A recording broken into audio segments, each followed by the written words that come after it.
All right. Live from Duluth, Minnesota, and everywhere else around the world, wherever you may be when you're watching this, we have Cialis After Dark. Woo! Here we go.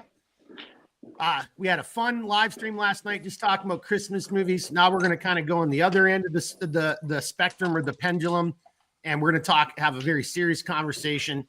We're going to sit and talk about the tragic events that was the Khost bombing and the tragic events around Benghazi. I can't speak for these two gentlemen. They've been on before, but before I bring them back on and introduce, but I'll just say this. One of the reasons that we're having this conversation tonight as part of our Cialis After Dark is, again, I can't speak for them, but me personally, having both first and secondhand experience in these events, I just feel it's not out of a sense of ego. It's more out of a sense of history, because there's so much that hasn't been discussed and hasn't been talked about. And the other kind of just simple truth is none of us get out alive. Everybody's going to die. And there weren't a lot of people, associated or involved in these type of events. So what we're going to try to do here tonight is try not to have too somber of a conversation, but these two gentlemen have both first and secondhand knowledge of these events, and that's what we're going to talk about. Looks like we got some people here. We already got one person making a comment. There we go. So, hey, why don't we just, as always, just in case people haven't seen it, you guys before, P-Rick and then DB, just a quick little, who are you guys? Why does it matter? And why are you here and why are you talking about this tonight? P-Rick, you first. Yeah, I'll go ahead. I'll kick it off. All right. So, my name is Patrick. I've been on the show several times on a bunch of different topics. Mark and I met before our time at the agency in the military. And then kind of like, we found each other again. Didn't really, we did maybe a couple things training wise, but nothing operational together. And then DB, our paths never crossed during the work. But for my time at the agency, I started in 2007 and ended up working on and off till 2015. And I was a global response staff officer. So the guys who provided protection for our folks overseas. DB, thanks, P-Rick. That's a good intro.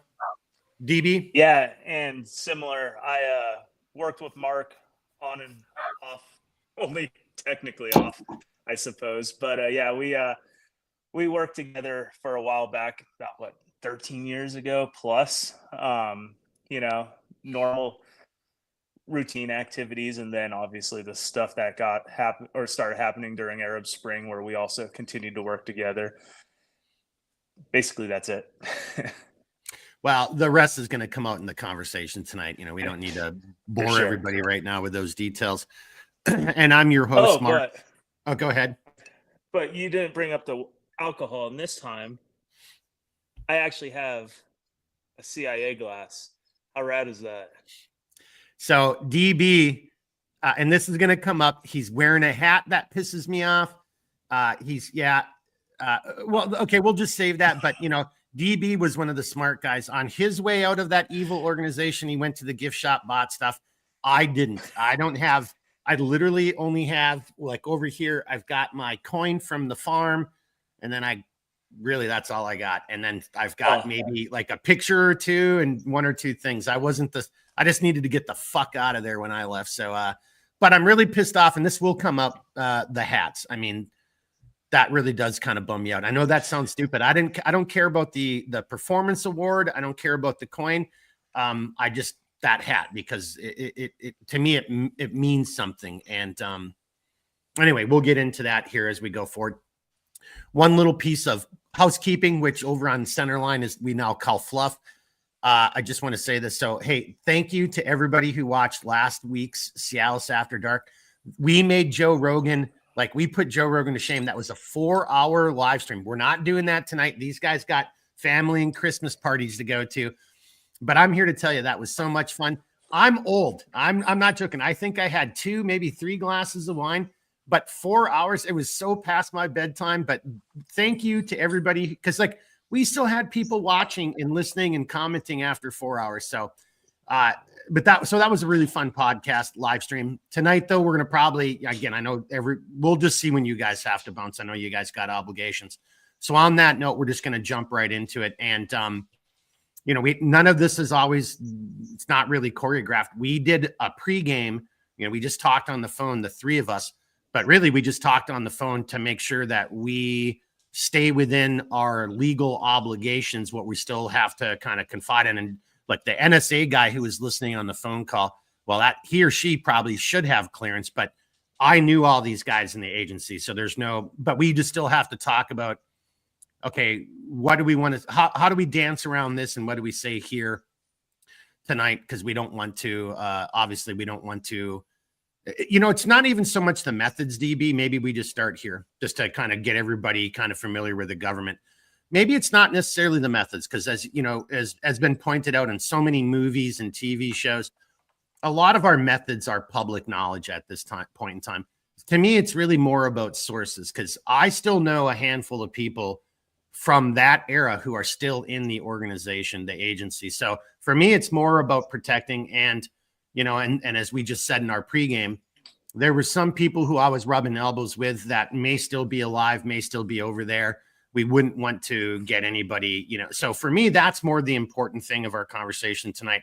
The methods, how we do things, we're not going to go into the intricate detail, but a lot of this stuff is just, it's all over every movie and every TV show. DB, you want to respond to that? Just to give everybody a little bit, you've got, because you have a different perspective, and I've always appreciated and respected your perspective on just like how to approach that, what we're kind of just already getting at, how do we even talk about maintaining sources and methods? How are we even and if you don't mind, use that as maybe a springboard to open up the conversation and then we flow into, okay, now let's talk about these two horrific blunders, mistakes. I mean, Americans died, et cetera, et cetera. So. Yeah. So, when we're talking about not classified material necessarily, but let's just say when CIA officers talk, not necessarily publicly, but just in general, they kind of know what to protect. It's almost instinctual through our training, what to protect, what to say, what not to say, how to say things in a way that protects the people that we worked with, people that we cared about, our colleagues, even our sources we worked with. Yeah, our sources, people we worked with overseas. We just want to protect life. And that's really the goal of how we handled most of these conversations.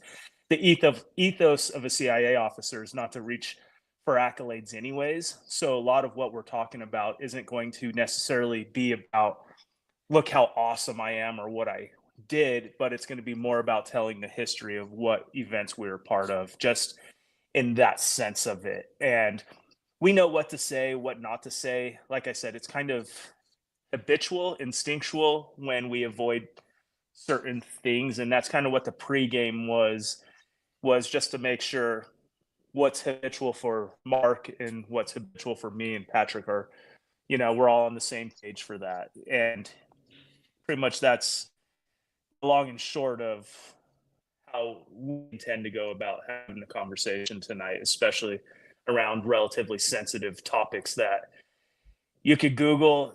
They're not necessarily all over the media, because other things take precedent.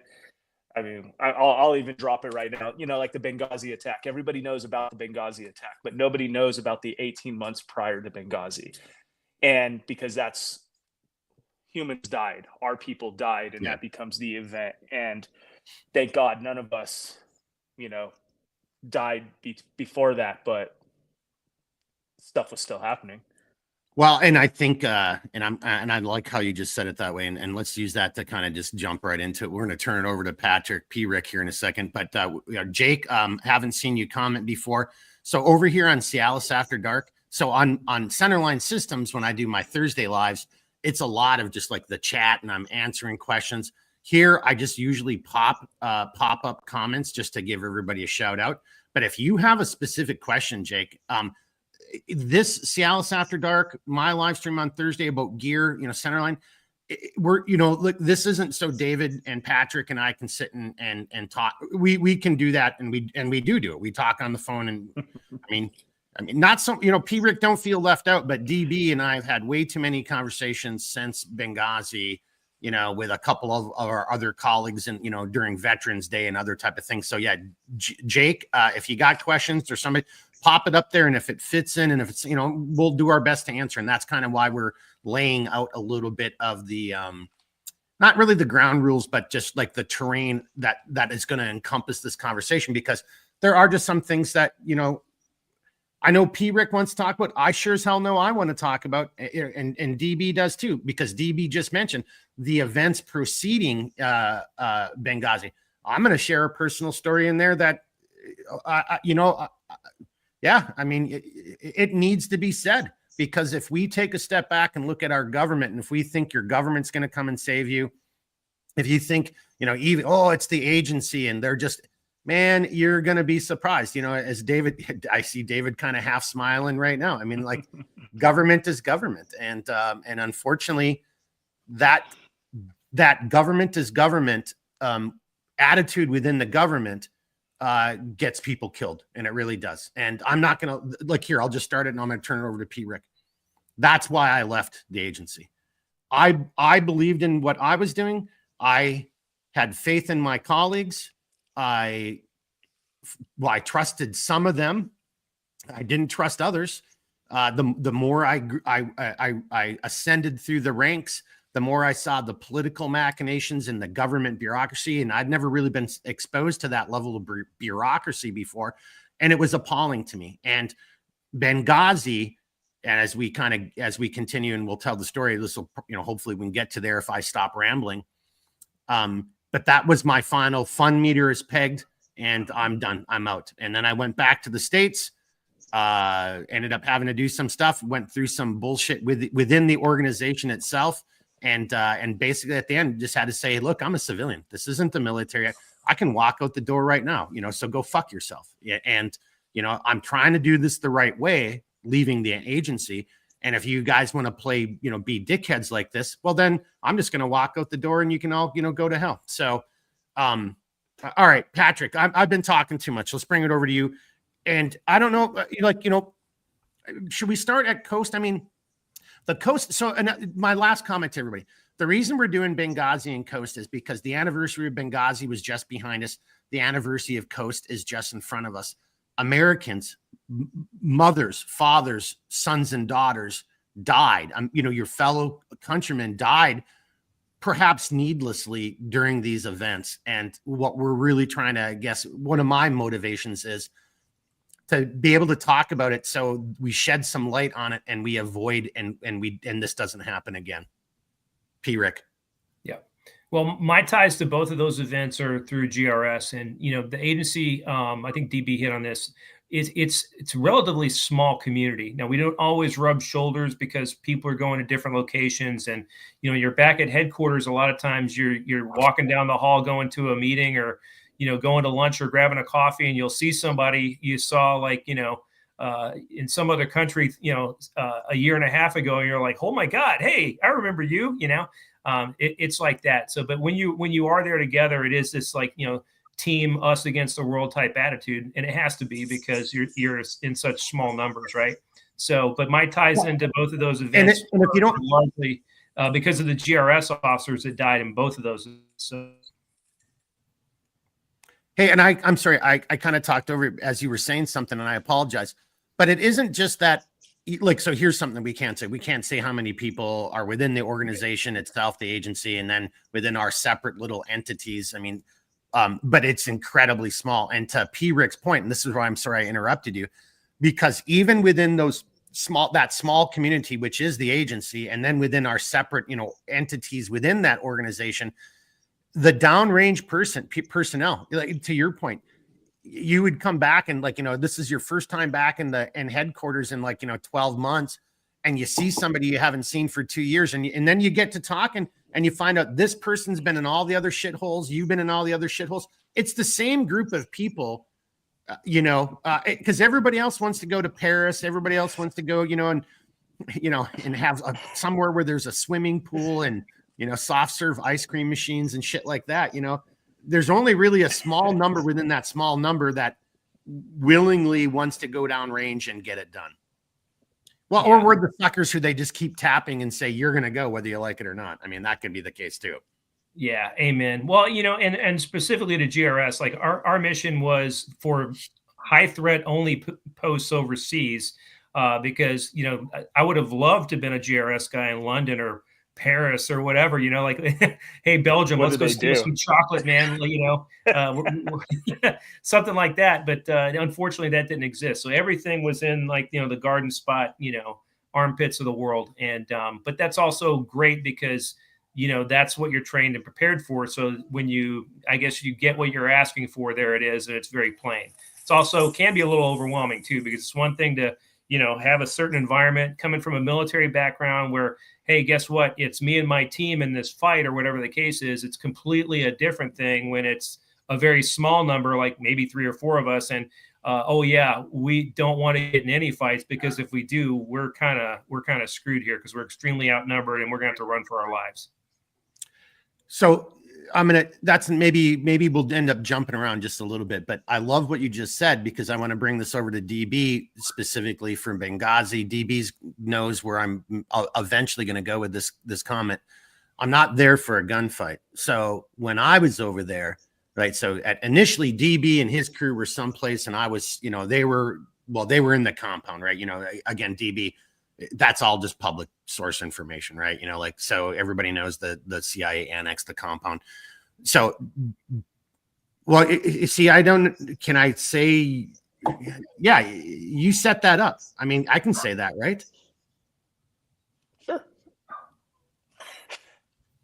I'm uncancelable, dude. Like, they're not coming after me. So, okay. So here, now I've kind of throwing that out there. We'll let DB answer that on his own and talk about it. But so Patrick, to your point, when I was over there, it was me, 2 other Americans, and then a foreign national. We were completely away from DB and his folks. We were supposed to be doing something else. Long story short, to your point, there's no way 3 guys win any major gunfight. So your mindset, your attitude is not to get into contact, it's to break contact. So even as this eventually evolved, and DB, again, just kind of maybe setting you up for another part of the conversation, me and my guys were the only people who had weapons. I don't even, we'll see if this comes up in conversation, and all we have are handguns because I was going to purchase weapons through the local economy, right? I had all the capability to do that. And we're all familiar and well-versed in these weapons platforms, and that's what we're going to do. But then once we finally all had to merge, then it's like, okay, I'm like, well, we can't rely on these clowns. We've got to have weapons. And there's me and my colleagues and, ground branch guys. And to Patrick's point, I'm like, okay, well, we really should be pushing MP5s because, logistically speaking, it can shoot 9mm, our handguns 9mm, and we're not there for a gunfight. I'm gonna spray your engine block, and so we can break contact and get the fuck away. That's what we're trying to do, right?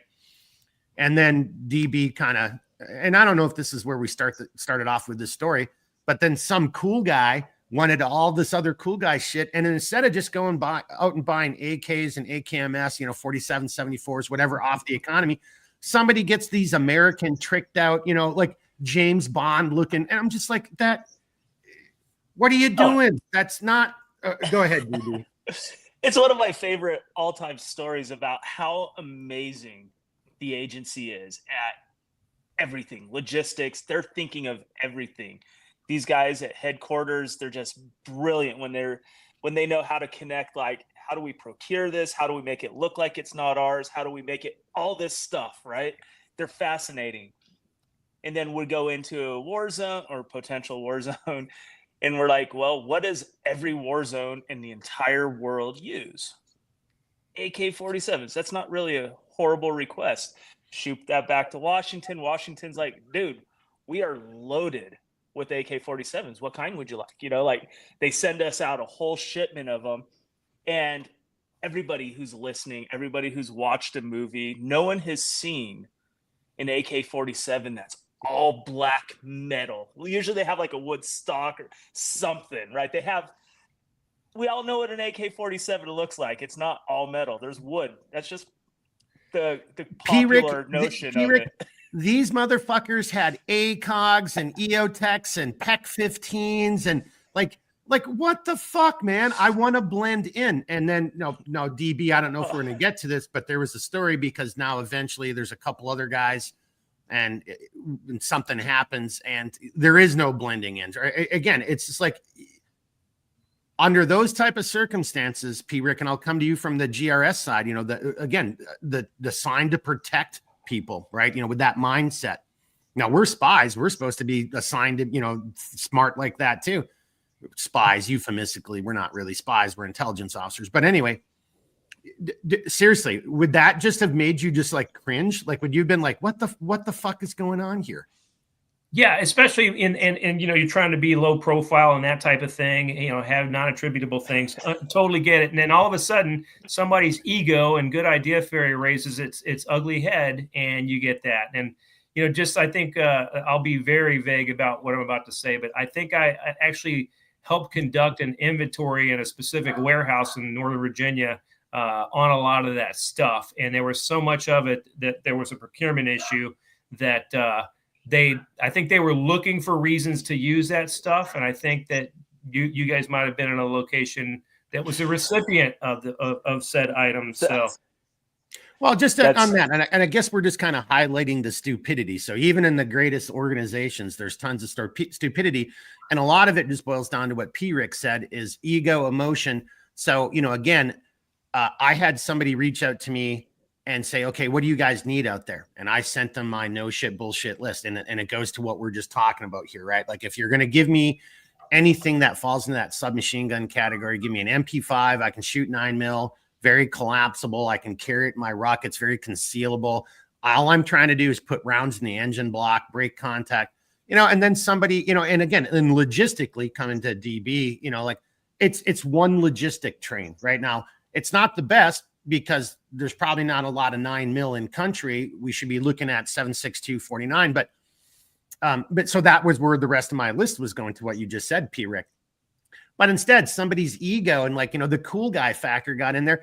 And like, correct me if I'm wrong, DB, but I think somebody pushed for MP7s, which is that, you know, very eclectic 4-point, whatever it is round. I'm like, dude, where in the fuck are you going to get that? There's barely any support flights. We can, you know, it's not like, even in the other theaters, it's not like we've got, you know, a mission support unit, you know, or the base, you know, and we're flying out in fixed wing or rotary and we're resupplying you every day. There's no logistic support like that, right? And here you are asking for an eclectic platform because you think it's the cool guy, and that's what everybody over in KEG or Delta's using or SEALs are using right now. It was just stupid. Yeah, because to that point, like this goes to other things too. Like early on, this is like I think before I'd started, and even when I started around 07, there was some kind of like, you know, move. There were a lot of like, you know, German European vehicles bought for our stuff overseas, and that led to some bad things happening. People to die to make that decision. Like, okay, hey, I'm rolling around and you know. Western Iraq in a fucking 7 Series BMW. What? Yep. What? Hey, so just on that note right there. So this is kind of story time. This is what Cialis After Dark is all about. This was not part of the program because this doesn't have to do with Khost or Benghazi, but to P. Rick's point. So my very first tour, I'm out there. I'm working with KEG. You know, I spent some time at station, and then I ended up hooking up. And anyway, I go out to the wild, wild west, and I'm the only guy out there initially, me and a translator. And as things evolved and we started slaying bad guys, you know, KEG, they're meat eaters, you know, like, hey, if this guy's giving us this much meat to eat, if you guys brought a couple more people out here, we would be really full at the table type of thing. So now a senior guy comes out, you know, because, you know, I'm too junior. It's my first tour, even though I'd already been out there and killing people, you know, and whatever. But But this guy was going to go on this, he was going to jump in a military convoy to Patrick's Point, and he was going to go down to like Ramadi or something like that. And I'm like, and and he doesn't know this stuff. So I'm setting up his Blue Force tracker. I'm setting up all of his stuff is, da, da, da, da, da. And I just remember saying to the guy, Rick, I'm like, boss, this is a stupid idea. Cause he's in a Mercedes, whatever, those G5s or whatever. Like no one's driving those, like it. I don't care if it's level 4, like, or 7, whatever it was. You're going to be the target. And I said to him, I'm like, boss, you're going to make it down there and you're not going to make it back. This is a stupid idea. Either jump in a rotary and fly down there or jump in a Humvee. You get in this vehicle, you're going to be the target in that convoy. You'll make it down there because they'll be like, what the fuck did I just see? And then, but on the way back, because that's how you're coming back, they're going to be ready for you. And to his credit, and I hope I didn't, but he didn't do it. He canked the mission and didn't do it because it was stupid. So Patrick, to your point, that's all I'm trying to point out. And that's where we kind of got sidetracked with the story about, fucking westernized AKs and MP7s and all this cool guy shit where it doesn't apply. It's like you're drawing attention to yourself. You're not being very serious about the environment in which you're operating in. And I guess maybe we just spent almost 30 minutes maybe setting the stage to talk about what really happened at Khost and Benghazi, because I ultimately think that has a lot to do with it right there. Is that type of attitude, that type of, hey, there's only 15 seconds of fame. I better carve out my fucking couple seconds and I've got to make a name for myself. I've got to push Rick down so I get promoted and I look better or whatever it was. Because again, my list of weapons, somebody reached out to me, I gave my list, and then somebody else came in with, as you guys just said, with all their cool guy. This is what I think we should have. What is that guy? Me. I almost said my traveling name. What does he fucking know? And I'm like, I guess apparently nothing. I can't recall if anybody ever would have asked for that. I think it was just shipped out by somebody who's never been in the field. No. It was another GB guy did it. It was one of those. It was one of those clowns that got in that accident and then try to drive back straight to the compound. Yeah. Oh yeah. Okay. That pretty much answers it. And talking about where they came from reminded me of another. I love telling stories about how horribly stupid the government can be, especially the agency. So I know exactly where we got our weapons. Hey, and obviously I can't tell going. you where. I can hear you. I just got to step away for 1 second, but I'm still here. So I can't tell you where. It wasn't in Virginia. There's an actual place. And I just remember thinking like, oh, I've never heard of this location before. And I just put it in the back of my mind. Like, that's cool. That's where we're getting our weapons, whatever. No big deal. And a couple years later, I was always wondering, I wonder where is that location? It was so secret. A couple years later, I had a friend check into a hotel on Facebook, a CIA friend. And that's when I clicked. I'm like, oh my Lord, I just figured out where this top secret location is based on this person checking into a town on Facebook who was our contact to get the weapons to begin with. And I just laugh. I'm like, this is why social media is so bad for all those intelligence officers that now I know where our secret location is.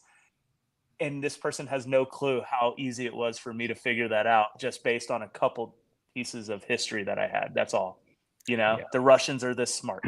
The Chinese are this smart. Like, it drives me insane. But yeah, there you go. That's stupid government for you there too. Oh, and I remember when we first opened them up, it looks like an AK, smells like an AK, right? Like, I've never seen one of these before though, so I don't know what this weapon is. Even though I know what it is.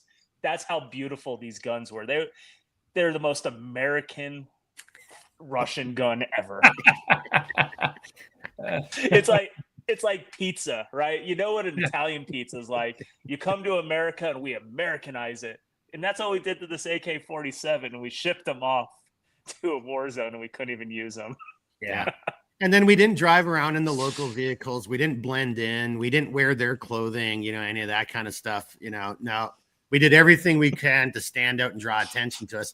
And then just for the viewers, you know, again, whether you're watching this live or if you watch this on demand, what DB just said, I saw so many of my colleagues, not necessarily ground branch, you know, but again, we're intelligence officers, we're operations officers, and I saw so many people overseas to DBs who just couldn't, even back then, it wasn't a big thing. Like, you know, that was new technology, you know, Facebook and all that shit.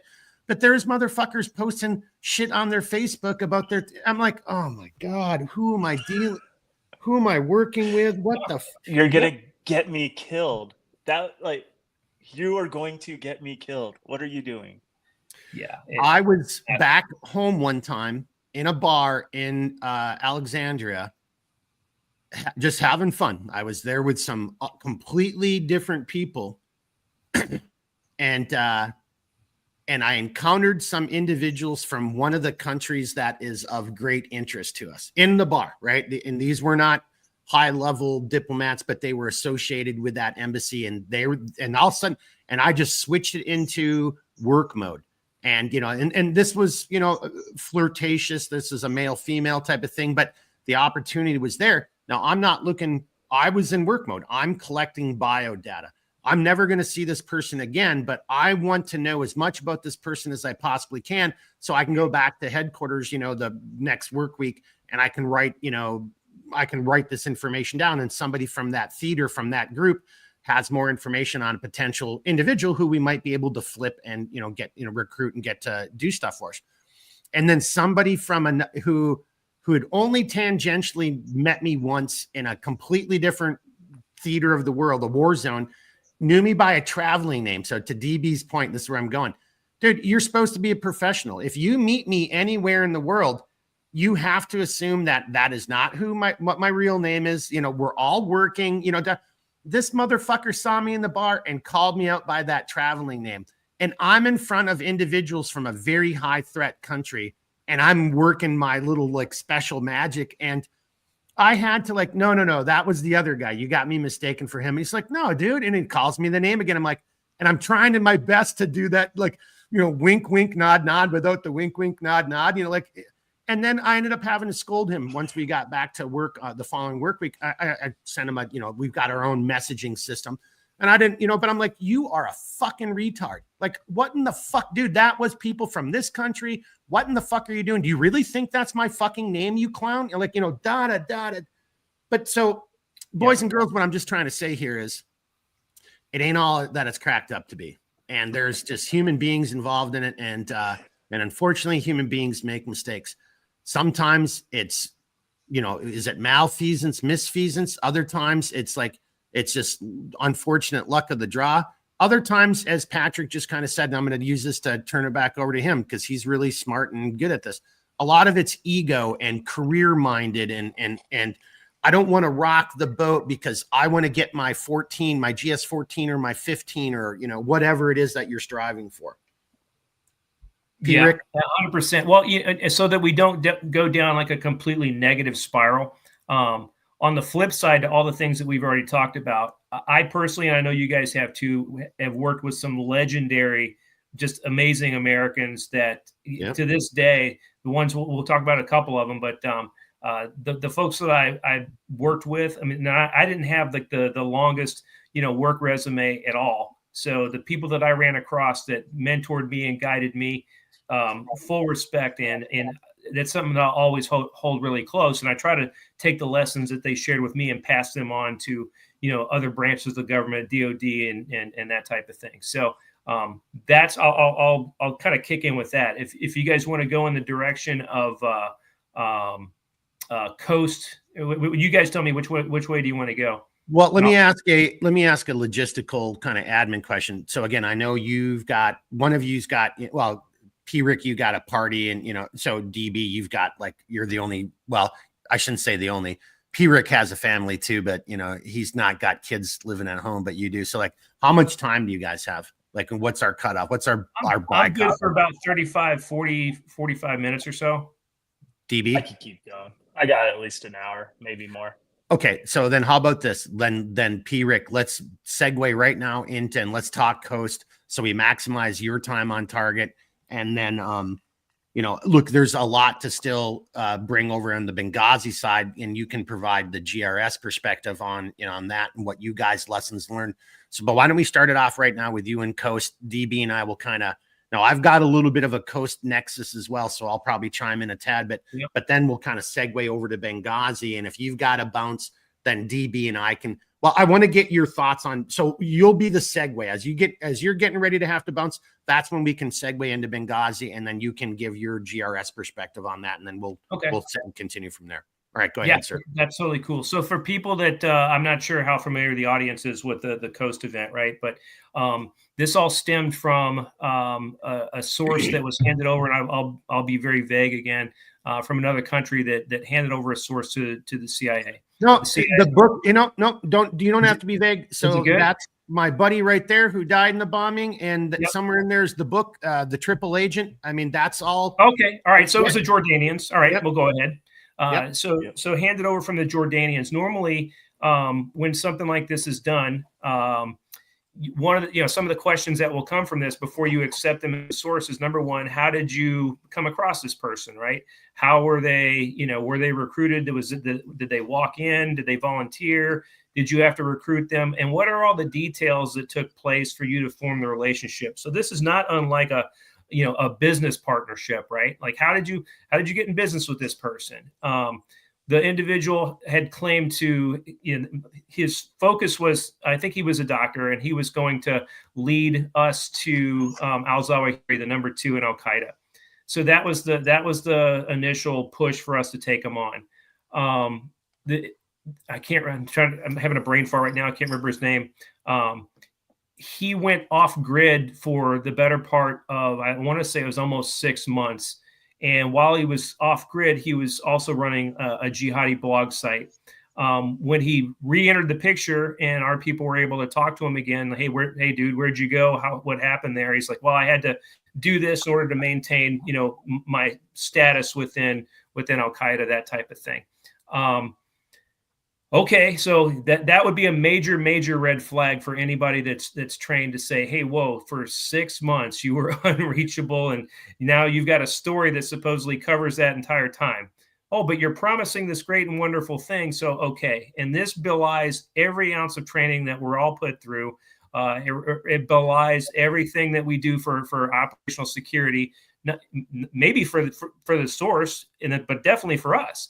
So they decided, hey, we're going to roll with it. So now fast forward to the event at Khost. Hey, but before you do, though, I hate to throw this out there, and I apologize to everybody. I'm going to probably sound pretty black-pilled, pretty negative here, but P-Rick, because people were seeing their 15 seconds of fame. They were seeing the promotion. They were seeing like, oh, I'm going to be the person who does this. I mean, we'll get into that more as you continue. 100%. Literally being in the country to get a promotion. Yeah. Like, we've heard this story time and time. Well, again. And there you go, right? So my counterpart that was actually there was a guy named Scott Roberson. So Scott was one of it was, I think, his first time as a team lead for GRS as a Blue Badger. He had been an Atlanta narcotics detective before he joined. I think he ended up going either to Blackwater or another contractor that worked for us, and then decided, hey, I want to kind of continue this on the government side. So he came over to us, and I had one of my closest friends was tight with him and helped him, basically get on board with us. So Scott is in. This is the night before the event. So the day before. Now keep in mind, Scott's role is in charge of all mobile security, meaning anything that's going on outside, any tradecraft stuff, supporting people like Mark and DB, and then technical folks too. But also he's in charge of the static security on the base. And he was standing in chow line one night, and this is a briefing that we got, and this is partially one of the reasons that I ended up ultimately leaving the agency. So didn't know this. Obviously, everyone on the ops side knew, to include Jennifer and some of the analysts. So Scott's standing in the chow line, and he overhears these guys talking about the guy by code name. And he says, "Hey, wait a minute, what are you talking about?" When these guys mention, "Oh, he's coming on board the base tomorrow. You didn't know that?" And he's like, "No, I didn't know that." So he drops his tray, makes a beeline to Jennifer to say, what the hell's going on here? Why am I just finding out about this? And she does the whole, and now here's the deal. Obviously, fast forward, the story. Scott ends up dying in the bombing the next day. All the testimony from this stuff came from a couple of the contract guys that actually lived. They were severely concussed and physically messed up, but they were able to provide all the testimony to the investigators afterwards. So that's where this comes from. And then Scott comes and briefs his guys and said, hey, kind of a warning order here. We need to get ready because this is happening. You make sure that we got the shifts adjusted and everything else is going on. And we need to focus on this. So anyway, back to the discussion he was having with Jennifer. Hey, you know what? The 7th floor is watching this. This has got all kinds of eyes on it. We're going to lower all the security protocols, which, by the way, was not her call. So they had the external part of the base. Generally, what happened overseas, for those who haven't been in an environment like that, is we would hire host nation individuals to cover the outside, gates and things like that. So, I mean, it sounds bad, but hey, if there's a suicide bombing or an attack, it's not an American that's going to take the brunt of that, right? It's the Americans more on the interior of whatever the base is or the facility. Well, honestly, just real quickly, just on that note, not to break it into the tactics, but I mean, like if somebody doesn't understand that, it's concentric rings of security. So you just ask yourself, well, where do you want your best and baddest individuals? Well, kind of Alamo, right? You don't want them out there absorbing them. Yeah, they're the last line of defense, right? Train those other guys to do a good job. A trick, deny, delay, whatever.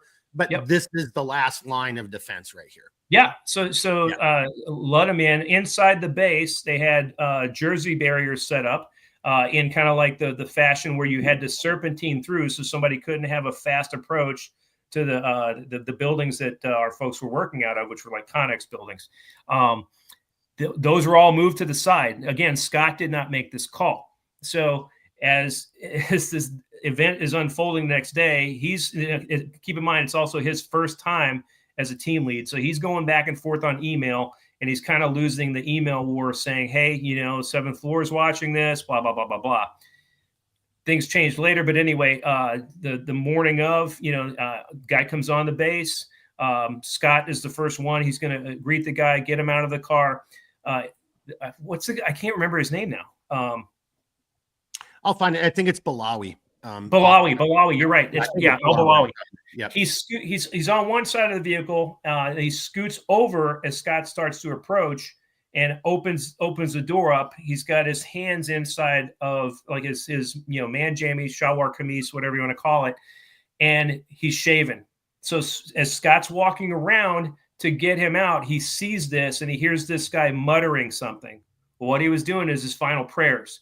And Scott finally realizes what's going on and says, show me your hands. And that's when the guy clacked off. Instantly, Scott was gone. I mean, there was literally nothing for him to be buried. For the thing about that, for closure for your family, there's nothing. 7 people died that day. The people that were the survivors that were severely concussed that the investigators talked to, they were the ones that relayed these events.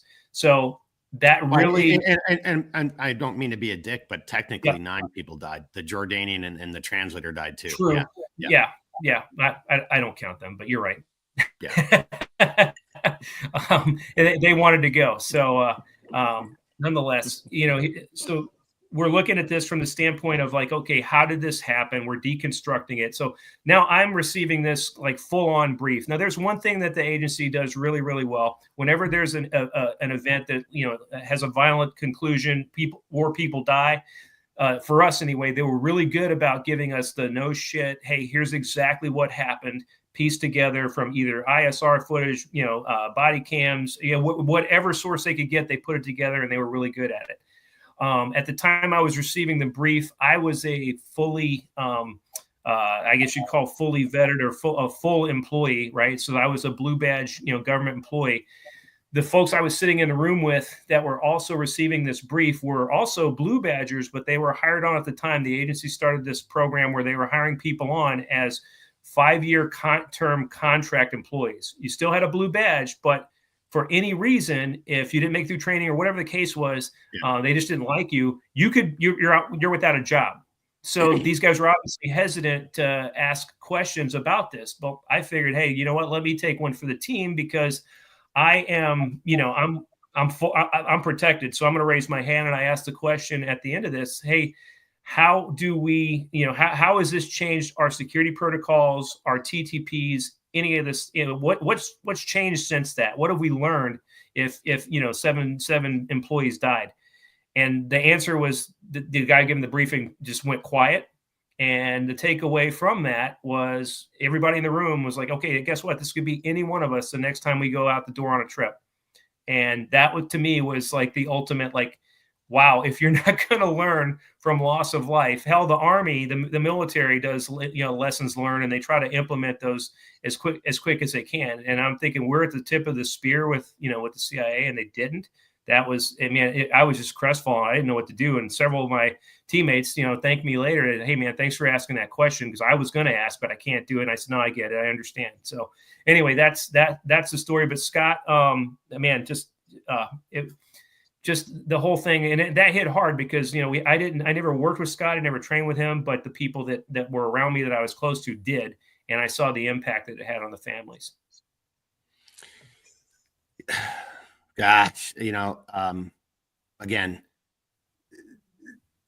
how do I say this? So here, I'm just going to take a step back and collect my thoughts here. And I'll just use some other bullshit commentary to buy some time as I'm, you know, thinking about what I wanted to say, stop myself. But if you haven't seen the movie Zero Dark 30, go watch Zero Dark 30. You know, Khost plays a part of it. And I think you'll capture, I think some of what P. Rick is saying, you'll see in the movie. I know it's a movie. It is, but I'm here to tell you, there's a lot of those characters. I'm like, I know exactly who that is. I served along that person. That was my chief of station when I was here, you know, Oh, this is the clown who did this. And then, you know, X, Y, and Z. And a lot of that. And if you are interested, read the book, Triple Agent. Right. And, I'm not going to lie. I haven't read the whole book. I have it over my left shoulder. You're right. As you're looking at me, I've read part of it. It's just almost a little too personal, right? You know, because of the nature of it. And DB and I, and we'll come back over to you, Patrick, for this, but I'm setting this up over to you, is, you know, there's a personal side of this. And again, as we said in the very beginning, you know, we can't talk about the real numbers, but this is an incredibly small, like only 1%, approximately 1% of our country joins the military. The military is huge compared, you know, like, and that's, you know, like one of the jokes, if you're in the military, you know, you meet your aunt or somebody and you're like, oh, my cousin's in the military. Do you know Joseph? And you're like, yeah, of course I do. You know, there's only like, you know, of course, but in the agency, that's actually not far from the truth. You know, like within the organization, you know, it's just, yeah, there's people you don't know. You don't know most of them, to tell the truth. And if you're really doing your job, you really, you know, even fewer people, right? Because the less you know, the better. But, you know, you do establish relationships. And so DB, you kind of see where I'm going with this, you know, bringing it over. It's a small little group.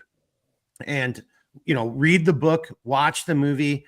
It is a movie, but I think the movie does a pretty damn good job. And Patrick just did a great job too, of trying to bring into, like, you know, the personal side of it. And then, you know, it is such a small entity, DB and Patrick, and then to not take it serious. It's like somebody in your immediate family just got eaten by a wolf or ripped apart by Sasquatch.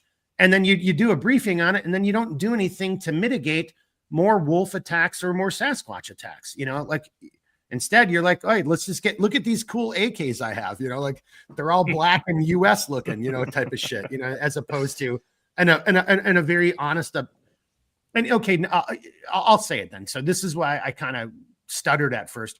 This also, Khost is very personal for me because I'm not saying a friend, you know, we were associates, we were colleagues, we didn't hate each other, but we also didn't, like, you know, I didn't go and visit his family, but he was one of my colleagues and I'd worked with him a couple times.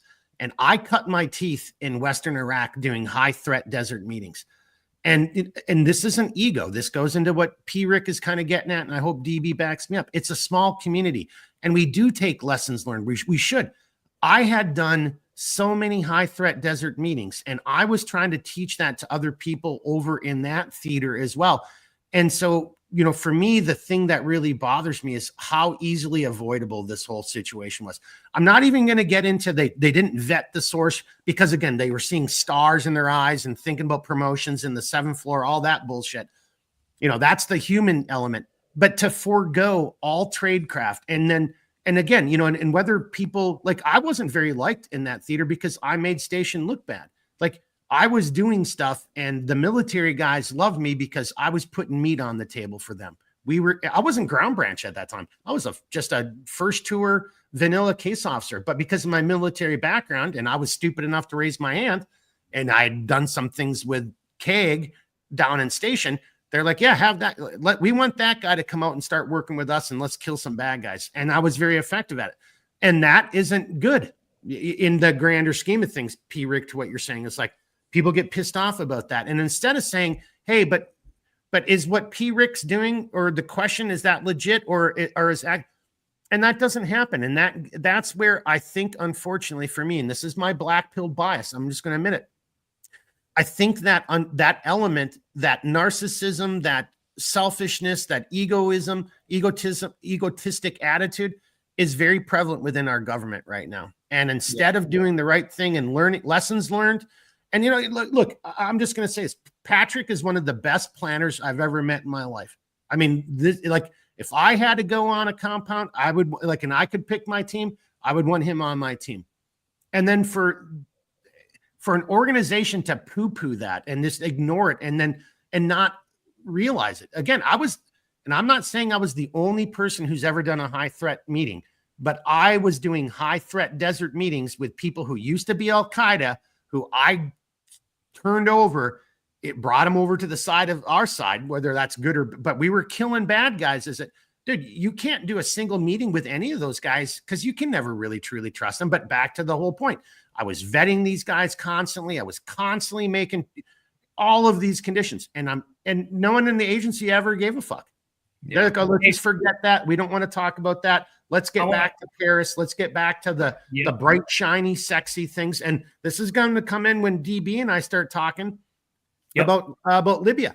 People who didn't have the proper training. Just one last thing. But people who didn't have the proper training and surveillance detection are over there conducting operational acts.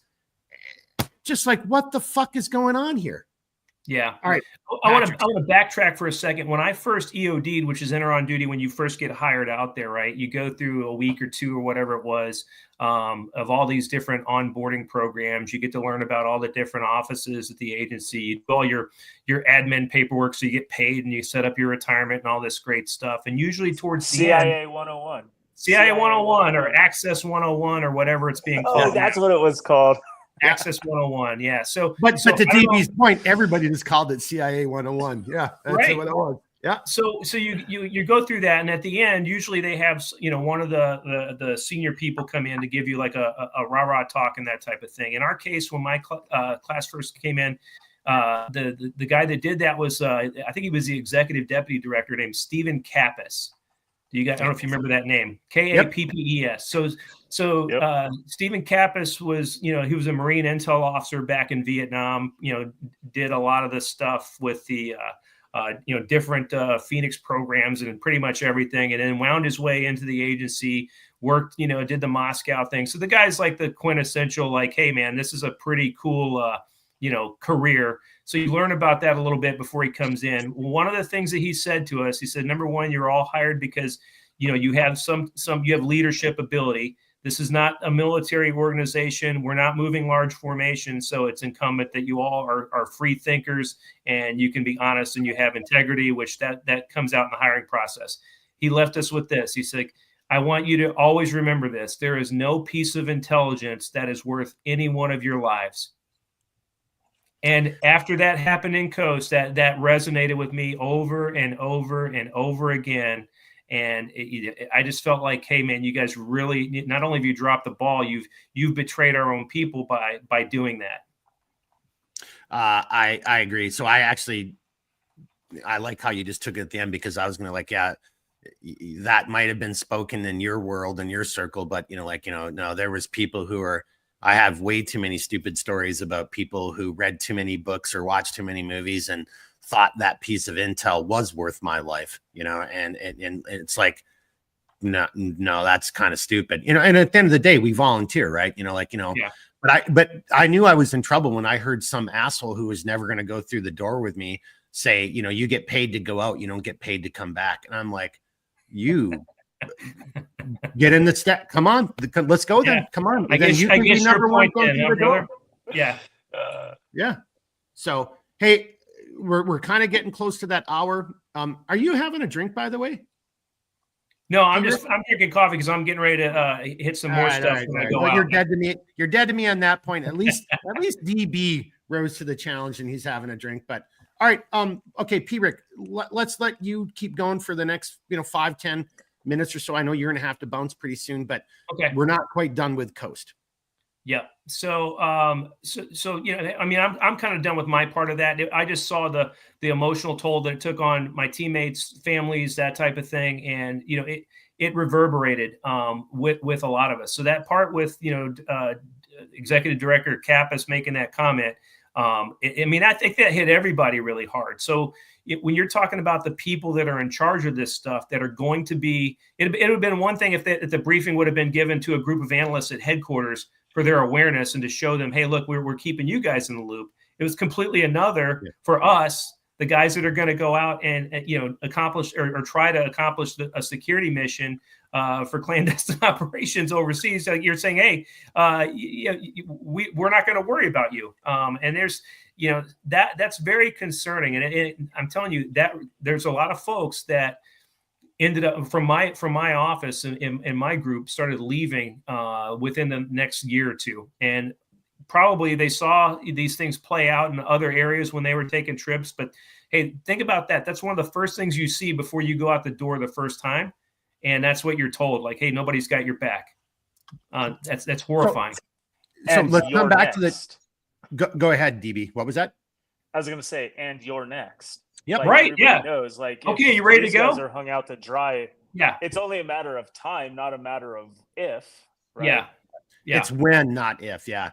And DB and I will tell our story, the capitalist caliphate and our fucking trip from hell. But back to you, P-Rick, real quickly. And your comments just helped me better. I was a little bit too emotional. But that is the point I was trying to make with I had all of this experience. I was like, at that time, I was the only person operating in theater like this. Everybody was doing the Khost thing and just bringing people right into their base. And that still, persisted for a very long time. And that just, and me from the middle, I was like, dude, this is stupid. This is a shitty, so P-Rick said TTP, tactic, technique, and procedure. This is not how we do things. Take our clandestine, our trade craft applied into a military scenario and figure out ways to use more overt yet tactically superior opportunities to still conduct your intelligence operations and not get your asset killed, not roll up your network, not get Americans killed, et cetera, et cetera. So that's all I was trying to say. So this wasn't an ego thing. I mean that very serious. It's like I had been out there, kind of on my own. In matter of fact, I would have loved it. I would have loved it if I could have been in your group and then showing everybody what I was doing. I guarantee you or somebody in your group would have said, hey, that's a great idea. Here's a slightly different way to make it even better. You know what I'm saying? And there was none of that in the world's greatest intelligence organization. It was people who were above me didn't want to look bad. So it was the double-barreled middle finger. And to DB's point, just go out there. And if you die, you die, whatever. Yeah, I'm willing to bet that look, in without giving away too much, obviously we have courses for courses for courses for courses. I mean, there's lots of stuff. It's the intelligence world. And the agency does take it very seriously, but at times the humans working within that organization do not. Well, and that's the frustrating part, right? Is you have all this training and everything that says, hey, here's the right way to do things. Here's all these lessons throughout our history that have proven that this is the right way to do things.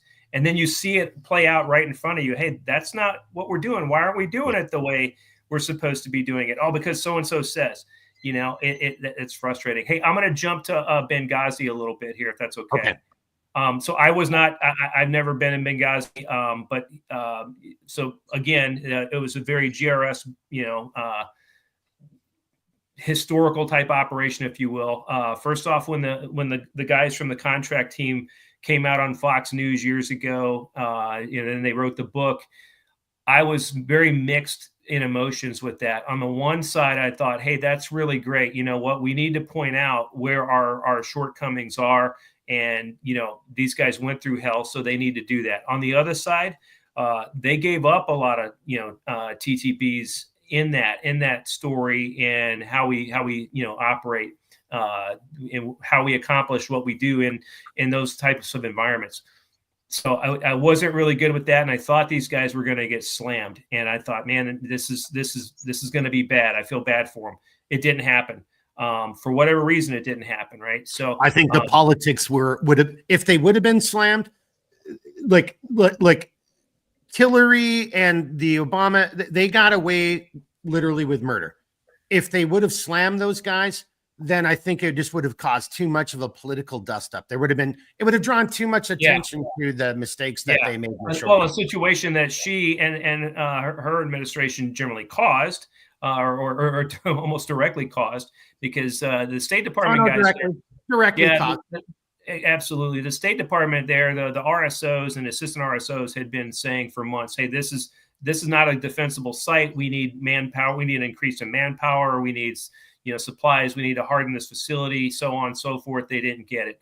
The State Department, for our listeners, their whole focus is on diplomacy and optics and how things look.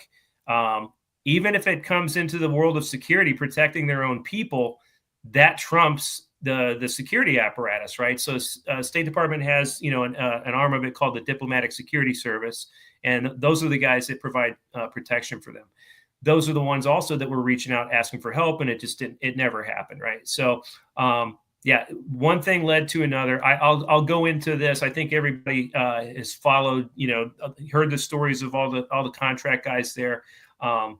The two guys that ended up dying, the GRS guys that ended up dying, were Glenn Doherty and Ty Woods. I did know them. I wasn't close friends with them. I had gone through one of our driving courses, which is extremely fun, by the way. And I'm quite sure that you guys have gone through that. And if I could still be going through it and failing and getting recycled over and over again, I'd still be there, because you can't have more fun and get paid for it than that. But so war story. So Glenn Doherty, former SEAL, we came to us contract. I think this was like around in 2007 or 8 time frame. I was going through the training. He ended up being in the class because we trained together with contract staff too. It was all kind of one team, and it was whenever courses were being run, hey, let's get some guys in here. Glenn had been gone through the 18 Delta, which is the special operations medic course that the Army put on. But I went through the driving with him, and then Tyrone Woods, I ended up doing the medical with him. So it was kind of reversed, but super, super funny guy. Glenn Doherty we ended up shooting people close range with Sims rounds that were the aggressor instructors at our little driving course down in Southern Virginia. So much fun. Funny. Yeah. I mean, just, hang on. I just got to throw you under the bus.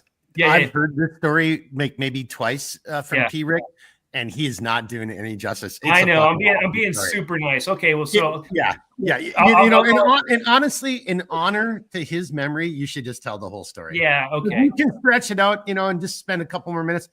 It's a great story, man. I would have loved to have met this guy, So how I met Glenn. I mean, he's just another student in a class, but you quickly, realize, hey, who are the knuckle draggers here? Most of the military guys are either special operations or infantry. We all have the same, really, Neanderthal sense of humor. So that starts coming out. We start busting each other's balls, busting the instructors' balls.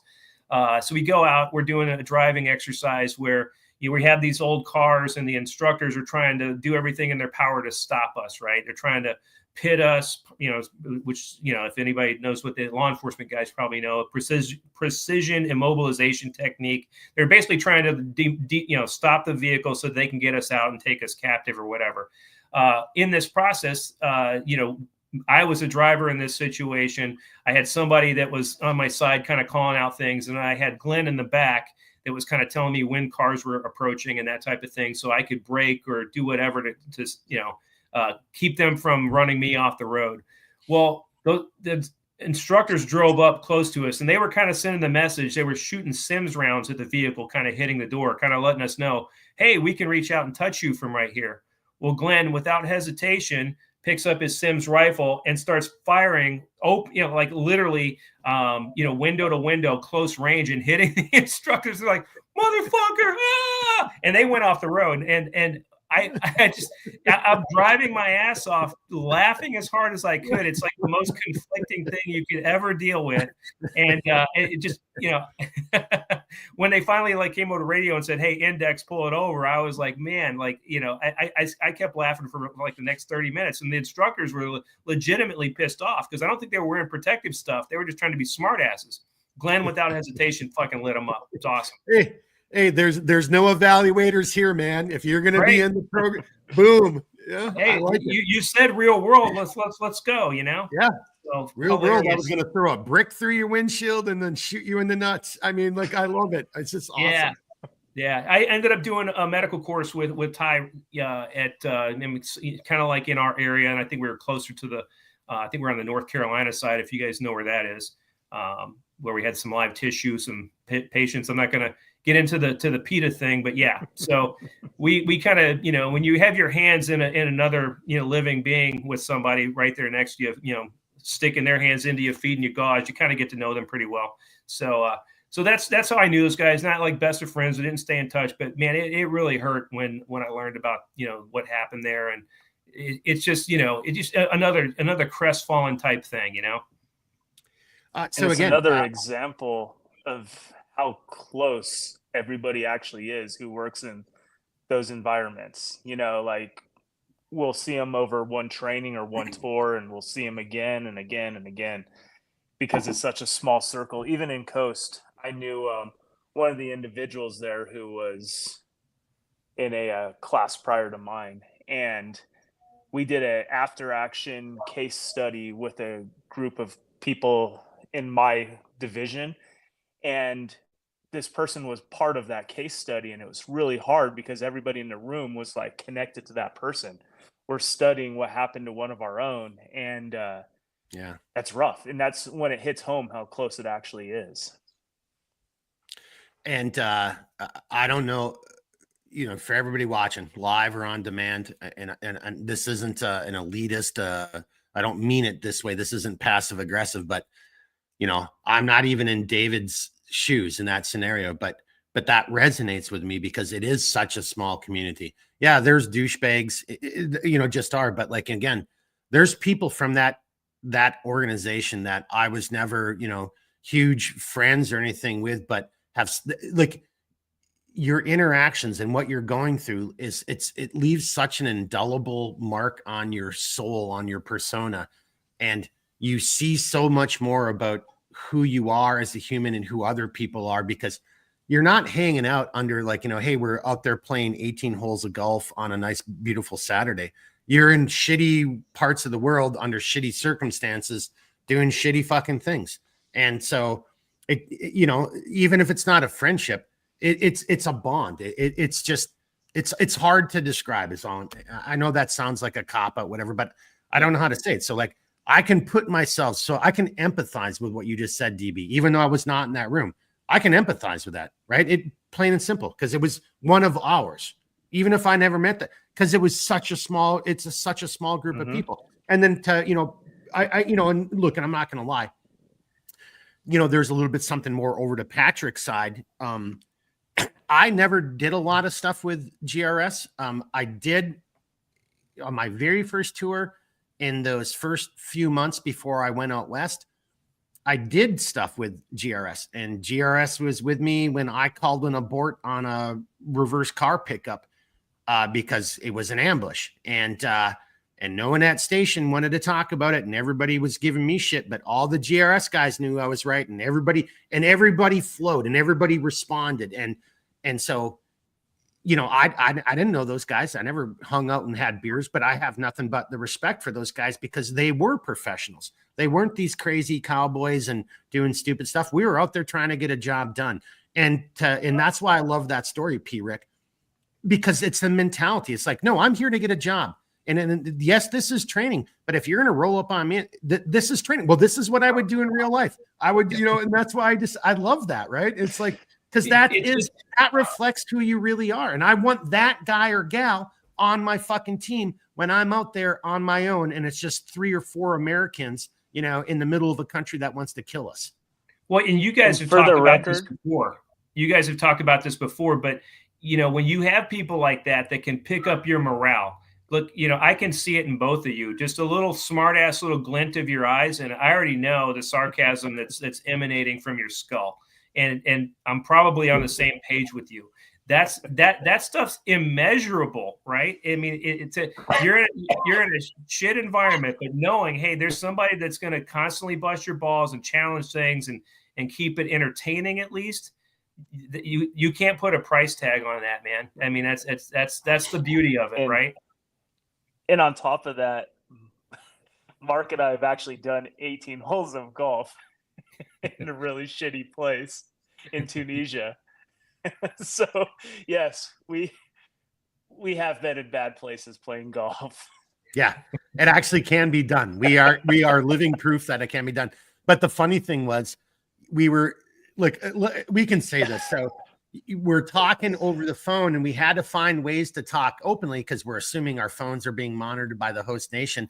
And we decided, so there was another part of my life where we all used terminology from a different movie series to describe people who didn't know who we were or what we were doing. But so when DB and I were doing the golf thing, we were using Lord of the Rings and it was orcs, Eye of Sauron, all these little code words to the average, you know, to the guys, you know, from that host nation listening to our phones. Like, these guys are geeks. They're talking about fucking, you know, Lord of the Rings movies. Yeah, but we were actually communicating, hey, you've got surveillance, you know, this guy's watching, you know, da da da da da da. Yeah, yep. So good shit. Even while playing golf. There was one. I mean, if there's anything positive that came out of Benghazi, first off, I mean, the team there performed like, you know, with what they were faced with, out of the world, and just to have the intestinal fortitude saying, hey, we're gonna go help these guys. The use of force at the time, this is something I don't know if it's in the book or if I know it's not in the movies, but the use of force at the time that we operated under said that we had the authority to use force to protect agency personnel and those under agency auspices was the phrase that was used that we had. So that didn't say State Department or other U.S. personnel. So that would cause legally some hesitancy. But when you had, Glenn and those guys showing up saying, hey, and now keep in mind, Glenn's the guy that just fucking lit the dude up. So that mentality carried over into, life-saving events to go help those people get out, right? The ones that they were able to pull out, the RSOs and whatnot. If you don't mind, then let me take that comment right there. And I'm going to bring this over to DB because I know you're going to have to bounce in this, but I don't want this to, because you guys can both speak to this more than I can. Okay, so there, again, there's chapters, there's legalities, use, rules of engagement, use of force, da da da da da da da. But to the point you just made there, P. Rick, I think this also goes into, here's an organization that, I mean, quite honestly, is operating in combat environments where the vast majority of the leadership wants to be on the dip circuit, the diplomatic circuit, doing the cocktail parties and the swimming pools and stuff. And the unfortunate other side, back to Khost and then to Benghazi, I can personally talk on both these. I think individuals were put into positions for upward progression, friendship, nepotism, that type of stuff, as opposed to this is the right person for the job. And then, so where I'm getting with this is DB, can you speak to, from your perspective, I got to think about how to say this, not chief, but the other guy who became chief during the period, what P. Rick's getting at when the actual attack took place, and that mentality. Can you speak? Because I know you can speak to some of that, because that was more of a little bit of your world. I was still out, Are you talking about the guy who said no beer? That guy? And that, yes. And that mindset, and the individual who wasn't allowing our personnel to go out and try to save other Americans. That's what I'm trying to bring it back over to what P. Rick is getting at, is like, yes, you've got legal authorities to do 1, 2, and 3, But if that legal authority doesn't give you the permission or the authorization to do this, and that's what I'm trying to get at is I saw this, I got almost in trouble on a couple different occasions because the military was killing people based on the information I was providing through my sources. And people in station didn't like that stuff. And it's like, yeah, but dude, we're in a war there, like, well, but how do you I don't know. How do I know that he's not just setting up his enemy? Well, because the guy he's talking about really is in the third story window firing RPGs at fucking the Marines. Like, what else do you want me to tell you? I don't know how to better describe that. So I think something that P. Rick just said just triggered that in my brain. And you unfortunately had to interact with those individuals a little bit more than me. And I think the two of you have a nexus that you could share some information and just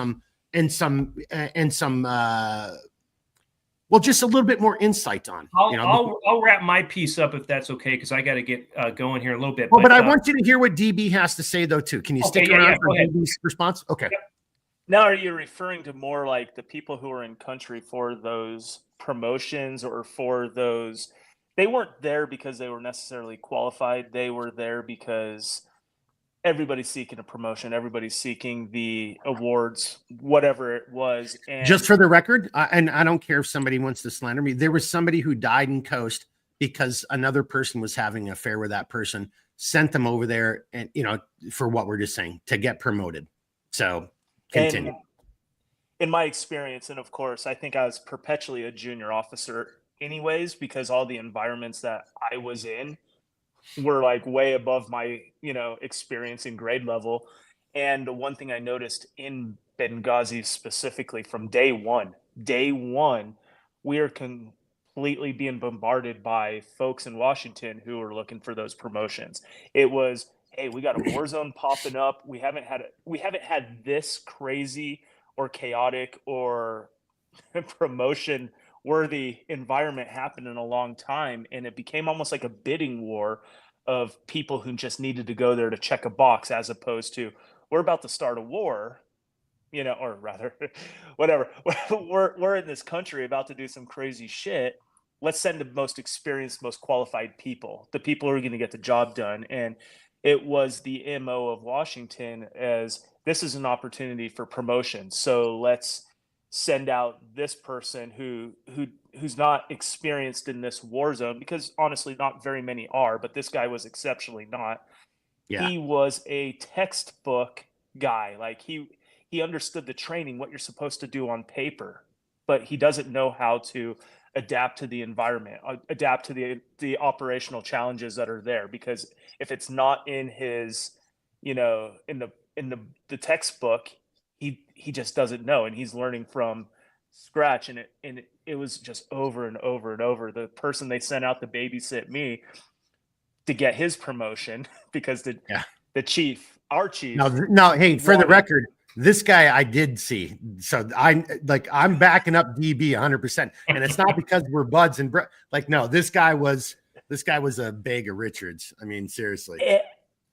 And it was just another example of the chief in, to toot my own horn, when we were going in, he was like, this is my guy. I want him with me. He's the one who gets the job done. And for him, right, we had a working relationship. There was a rhythm to how we operated. I knew what he was going to require, we're just in sync because I've been working for him for a while. And it was cool. It was an honor to be asked to go into he fought for me. He told my bosses, no, this is my guy. He's going. You do whatever you guys want as long as he's there. And my bosses are like, okay, well, we'll send him a superior officer. And this guy just sucked. He drove me insane. He didn't know how to connect with everybody. He only wanted to do things textbook, like check the box. He was very regimented. And I'm like, motherfucker, what do you need? Motherfucker thought he was back at Langley and he's in a war zone. Oh, yeah. That's who this guy was. And I remember coming to him one time when we were getting ready to do something, me and my little crew, and he was trying to give us some shit about stuff. And I'm like, give me my fucking shit, dude. Just, this isn't yours. Give me my fucking shit. I've got something to do. Go fuck yourself. I wish I would have known that Elon Musk thing back then. I would have been dropping the GFYs all over the place. Hey, but I want you But guys, it's but what- bring this back it's- over to P. Rick before he has to go on that thought process. And more specifically, that guy who shouldn't have been there, but because of the bureaucracy and all that was there, which then, unfortunately, I hate to say this, P. Rick, to your colleagues and our fellow citizens, fellow countrymen, Woods and Doherty, that never should have happened. I mean, like, woulda, coulda, shouldas, and, I don't mean it that way, but you know what I'm saying. Right. Yeah. Well, I mean, it goes deeper than that, right? For like the response, there was a SIF team on on the tarmac waiting to get, wheels up to go intervene and help with the evacuation. And they were told to stand down. That's another story for another time. If there's one good thing, one positive thing that came out of that, despite all the loss of life, I mean, just from a organizational standpoint, they changed the use of force policy to include those under CIA personnel, those under agency auspices, and other U.S. persons. Yeah. So they expanded the definition. Like, that's their bureaucratic way of, hey, here's how we fix this. Okay, now you guys can go help them. Well, no shit, right? So God bless those guys for having the intestinal fortitude to say, hey, we don't really care. We're not going to be rule followers here. We're going to go help our countrymen because they need it and they're asking for it. So, well, and so my unfortunate black-pilled, negative, commentary here is the organization isn't what you think it is. The government, the DB, the government isn't what you think it is. If you think they're going to it's the best and the brightest and they've got it all figured out, it's filled with human beings. And unfortunately, it's becoming very, I don't even know how to describe it, and I've been out of it for a long time, but I'm not stupid. I can stand from the outside and look at it, and you can just see how bureaucratic and nepotistic and just like, what's the word I'm looking for? Chime in, right? It's just, it's broken on so many levels, and individuals who are in positions of authority and power. Look at this this current administration. There's people in the positions that, like, how in the fuck is this person here? This person, right now, everybody wants to talk about Pete Hegseth and say he doesn't have the qualifications for SecDef. Is there a job description that actually lays out the minimum qualifications? Because if that's the case, then I'm willing to, listen to your argument. But he served in the military. That is serving in the government. It's the Secretary of Defense. So, I'd rather have. I've seen a lot worse, is what I'm just trying to get at. I don't know Pete Hegseth from anything, but I can take a step back and say, well, I can assume at some level he's this. And the point I was trying to hope to correlate between you, P. Rick, and DB is the individual that was denying this and delaying these actions. My ultimate argument, this is my black pill, never should have been in country anyway, because the individuals above that who are making those decisions should have known better, but they don't know any better. Again, it's the cocktail circuit, it's the dip circuit, it's the nepotism, it's my friend, it's my wife, it's my lover, it's all about promoting the people who are going to support me back at headquarters, as opposed to who's the right person for the job. That's really what I'm trying to say. Yeah, amen to that. I'll say this because I gotta get ready to close out on my side. But when I look back, and it's I'm coming up on 10 years of being away from that place, right? So I still stay in touch with people that are around, and a couple people just left. And think about what we're talking about. This was in a wartime scenario where, hey, it's chaotic. You've still got careerism, the bureaucracy and everything else is still large and in charge. Now you overlay that with today and the woke DEI crap. Oh God! Gentlemen, it's worse. From what I'm hearing, it's worse than what it was that what we're discussing. So the only difference is we're not actively in any wars right now. But we all know, hey. We don't have to be at war to be in harm's way in that type of organization. So when you play these DEI woke games, you're setting people up to get hurt or killed. So hey, I'm gonna get going. I just want to say thank you to both of you guys. I know that I hope I'll just go ahead and tell you. I love both of you guys because you put your lives on the line. You said, hey, I will serve America, and I'll put myself in that third world crap hole and see what happens. And you've had those oh shit moments just like I have, and that's a rare breed. So Thank you guys. And then for all of our listeners out there, if you ever think that, hey, I'd like to be in the CIA, or you're judging anything off of Hollywood, you're barking up the wrong tree, because there's rules and policies and bureaucracies out the yin yang, and that has a way to suck your soul sometimes. So you have to succeed in despite of that stuff. So instead of counterinsurgency, you need to be a counter bureaucracy type person. I stole that from Mike Waltz, by the way. Hey, that's actually really good. I like that. Credit goes to Mike Waltz, hopefully the new incoming national security advisor. I like that. You counter bureaucracy. Hey, P. Rick, as always, thanks for joining us. Everybody who's watching live, if you're watching on demand, raise your hat, tip your glass, however you want to say it. P. Rick, God bless you. Love you. Dude, seriously, you're a brother, right? Love you. Mean it very seriously. Hope you and your family have a great Christmas. I'll talk to you between now and then anyway, but thanks for taking the time to come on tonight. Hopefully you're not in too much trouble, because this went 20 minutes longer than what your timeline was.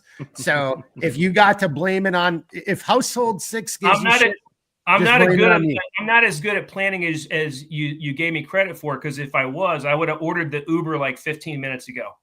Yeah, well, yeah, probably, but it is Friday night, but hey, thanks for joining us here tonight. Thanks for taking the time. Say hi to the familia, and we'll talk to you again real soon, sir. All right. Thanks, guys. God bless. Right, and thanks for sharing. Hey, seriously.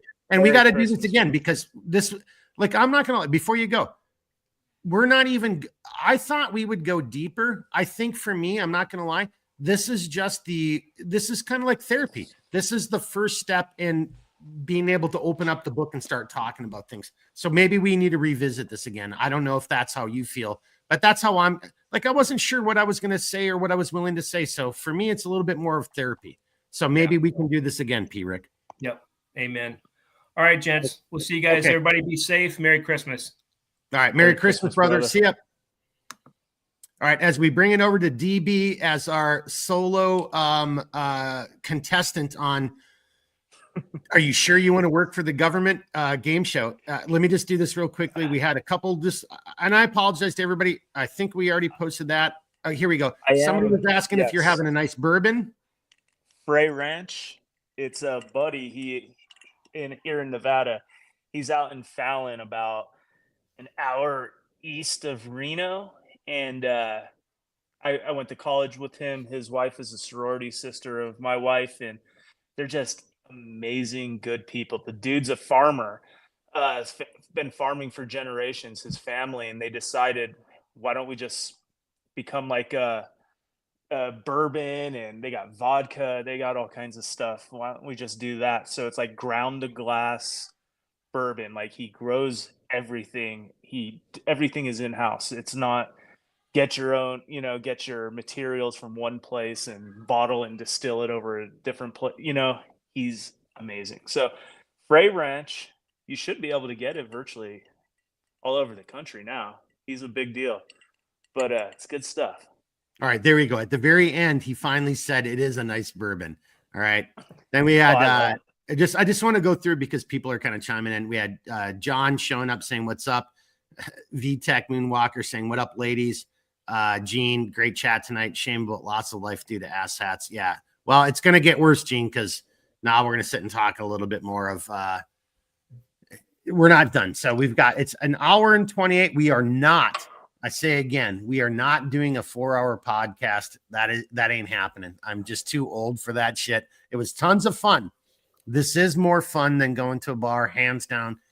But now let's bring it into, well, I guess we could end on Khost if you have anything you want to say about Khost, but let's bring it into the Capitalist Caliphate, Benghazi, that whole period of time, if you're willing to do that, DB. Oh, yeah, by the way, hey, just because I read some posts and showed that, I just got to throw you under the bus. So the whole part at the very beginning of the video or of tonight's live stream, DB has an Embassy Tripoli hat. And I am so can we just talk about this real quickly, how pissed off I am? Yeah. I don't have one of those. My iPad's auto-focusing. It knows.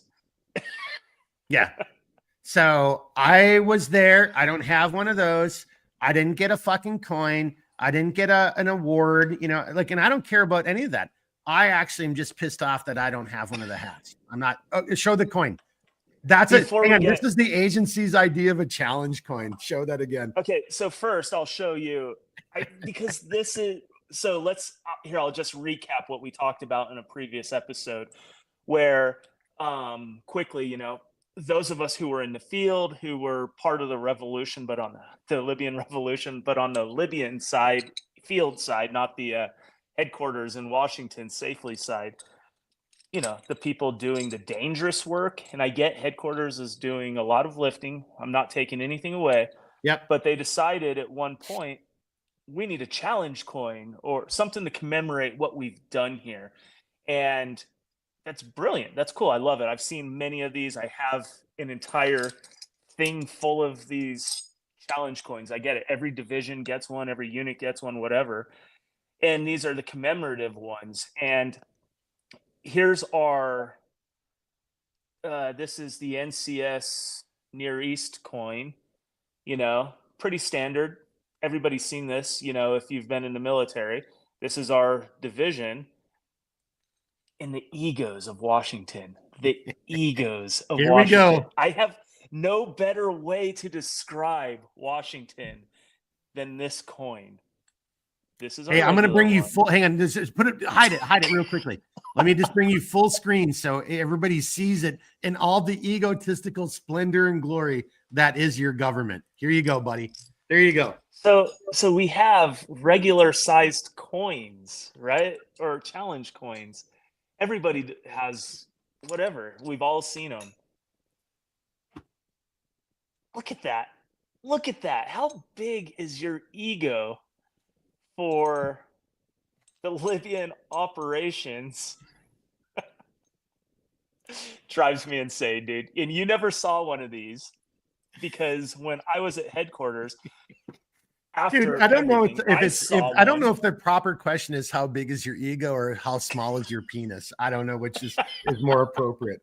Honestly, I don't know which is more appropriate. So I'm at headquarters, and this is the same story I told in the other one, so I'll try and keep it short. But I see one of these coins. I'm like, oh, that's pretty cool. You know, who do I talk to get one of these? And they're all, oh no, these are for headquarters-based officers who participated. And I'm like, so you fuckers had someone making you a coin while we're getting shot at. Yeah, fuck off. And I went around and figured out how to procure my own coin off somebody's desk, and that's it. And I was pissed. You know, there was no moral or ethical issue stealing at this point. It was, nope, this is mine. And yeah, there you go. All right. Hey, we're in hour 30. Let's kind of wrap this up in 30. We've had some really good comments. There's one comment I just kind of need to bring up because it is a question. And, you know, and again, for the Seattle After Dark folks, you know, we're not being weirdos, wherever. Like, it's hard to do the question side over here because it's hard enough, honestly, just to try to, because this isn't rehearsed. Like, I honestly already don't feel like I've done justice to what I felt or what I wanted to talk about tonight. So it's just difficult, right? Because you're having an emotional conversation. So I try to stay away from the comments a little bit, but Jake B has been asking us and making some comments. He thinks he may have known somebody, you know, from the agency back in the day, you know, or may have been sheep dipped, you know, whatever. You know, look, I know I'm old and I look like Gandalf, but I'm not Vietnam era old. So and here's the other thing though, Jake, this I will say, and this is maybe part of the message we're trying to communicate here tonight. I know what I can and cannot talk about, and I'm totally open with what I can talk about. When you get people say, hey, I just can't talk about that. The moment they do that, they've already broken their agreement or their cover. Like, if you can't talk about something and if you have a cover story for it that you're supposed to live, well, then you live that cover story. You know, it's that, well, you know, if I had to tell you, talk about that, I'd have to kill you. Those people are full of shit. I mean, that just is. I mean, it's like, I'm cleared. It took me almost 4 years, but I'm cleared to say I used to work for the CIA. And here's the things I can say. And there's still some things that I need to probably go back and be like, you know, come on, guys, this is stupid. You know, roll that part back of my life as well. But yeah, you know, I don't know. So even if I knew somebody, if you threw out a name, hey, did you know this guy from the agency? I don't know who you are. No offense, but I'm not going to ever say anything about anybody who's still in. Yeah, I'm never going to say it. DB and I are sitting barely because go ahead. We barely even know each other's real names, right? We just don't operate in that sense. And that's to protect us. It's to protect information. It's to protect everything. But there's people, I'd go back to Washington and they'd be calling me by my computer name rather than my name. And that's just part of how we protect each other. And, so when people ask me, do you know so-and-so? And the answer is, I don't know. I really don't know. It's not a yes. It's not a no. I'd have no clue because there's so many different ways to know people. I might know him. I might know just this dude's title, right? The chief of XYZ. Not necessarily his name, but I know him as that person, so so everybody always asks, do you know this person? I'm like, no, not really. I don't know. Right. Well, and then so I'm just going to throw that in there. It's a great little segue, and then let's get back over to Benghazi. But so I remember walking down the street in the DC area one day on a weekend, and on the other side of the street, I see a classmate of mine, and she's with two older people. I'm assuming her parents. And so, but we are like, clandestine officers, right? Like you can't just, so the story I told earlier where the guy calling me by my traveling name in a bar where I went from drinking to working, and then here's this clown, and like, you can't even make that shit up. That's how stupid some people can be. But if you're serious about it, and I'm walking down the street, I see somebody who I know, back to what we're talking about, it's a small little world. And there's just all it is. It's like, I don't even know if I can even do it. Like, it's almost imperceptible. It's like such a nod, or just a little, like right there, just a little movement of fingers. And she just gave me that down by her waist. She did it with her fingers. She just gave me a little way, like whoever she was with, I'm assuming it was her parents, didn't know she worked for the agency. And she didn't want to have an awkward situation of trying to explain who this random guy was on the streets of DC, because the two of us had not coordinated our cover stories, so she gave me the wave off, and I just I saw the wave off, and then I just kept moving like I was just a normal dude on the sidewalk, going to the next bar or tapas bar or whatever the case was. So to David's point, if you're serious about the job, you really I only know a handful of people from that organization where I know their full names. Like it's under 5. Uh-huh.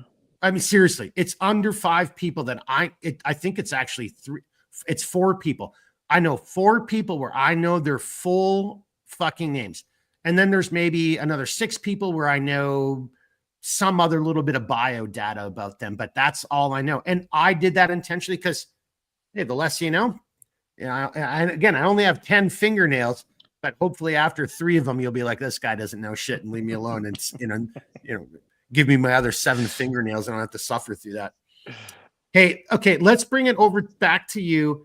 And let's just do it for 20 minutes. 23 minutes, but why don't you set the stage? Because this is what you have that I don't, which was the evacuation leading into the reoccupation and the establishment of what was going to become the CIA annex that led into the Benghazi.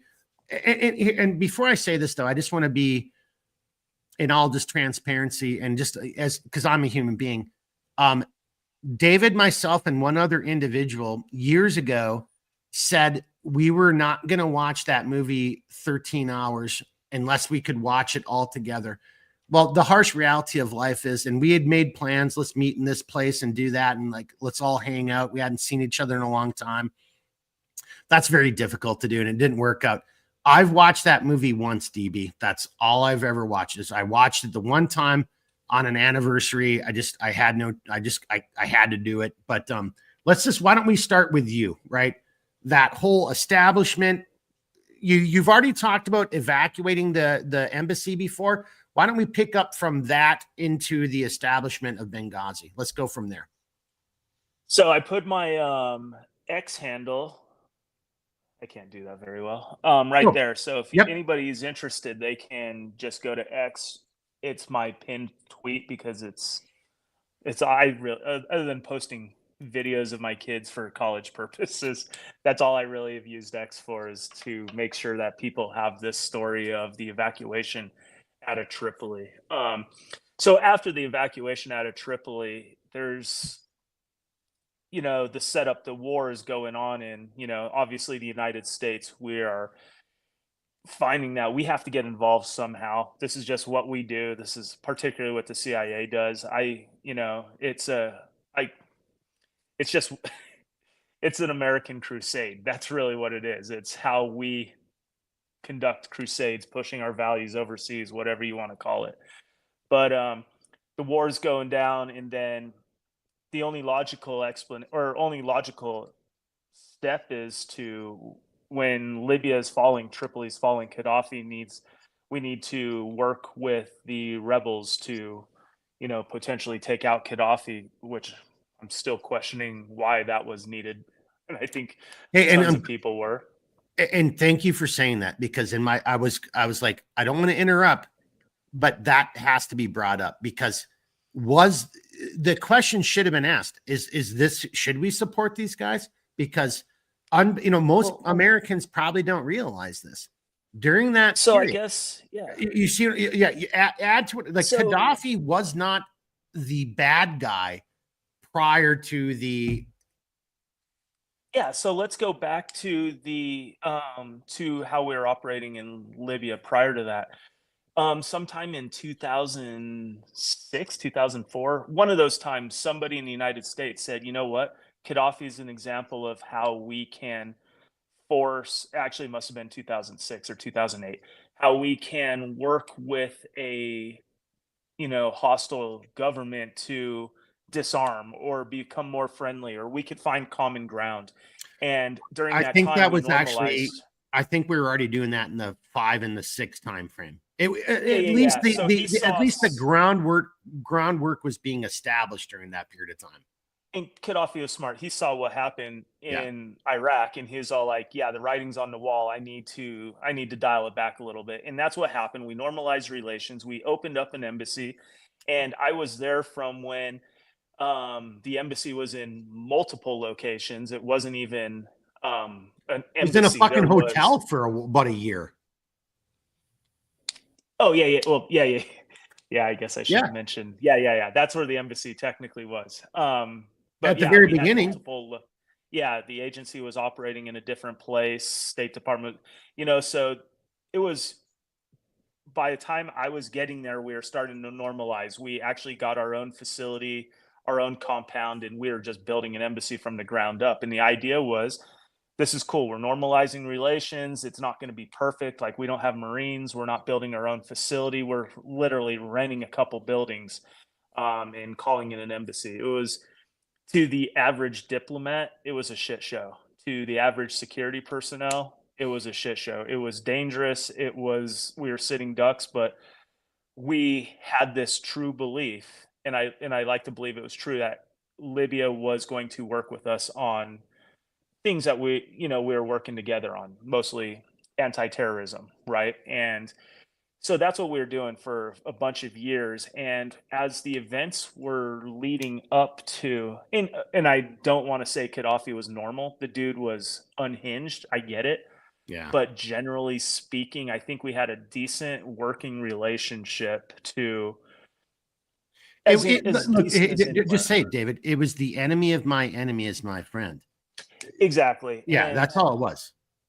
And as the events of the revolution were leading up to it, we're all having these conversations like, do we want to be vocal against Gaddafi? Because our, Hillary Clinton and them, they have this long history from, previous lifetimes that they served as vice, or as, first lady, but all those people that they have their own agendas, right?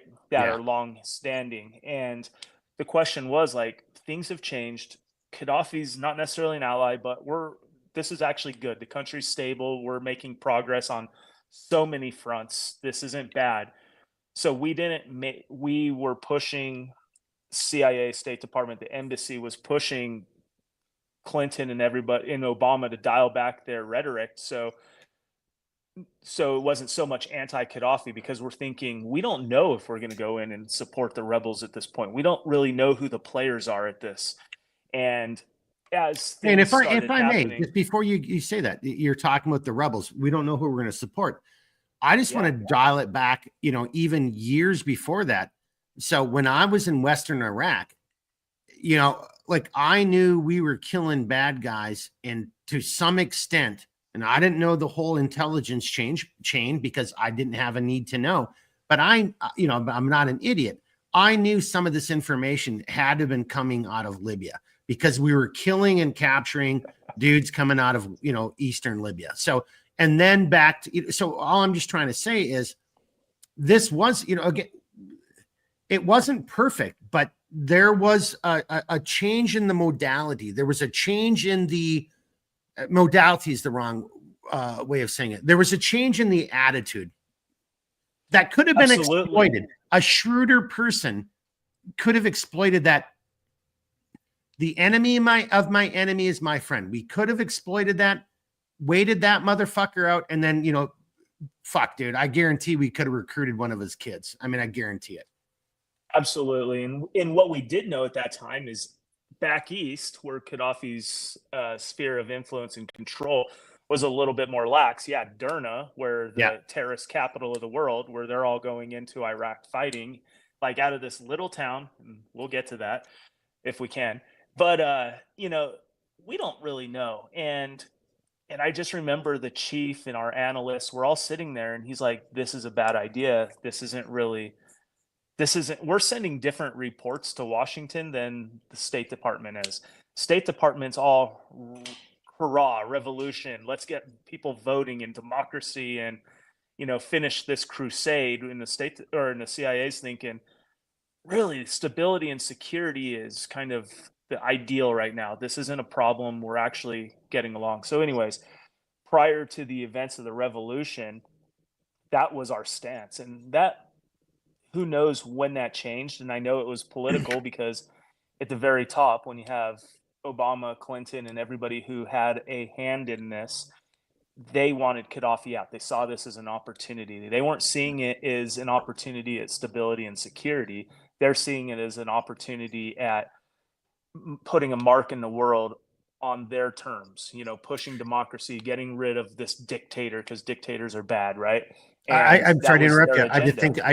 I think you just said it incorrectly. They saw it as an opportunity for their 15 seconds of fame to give their own political,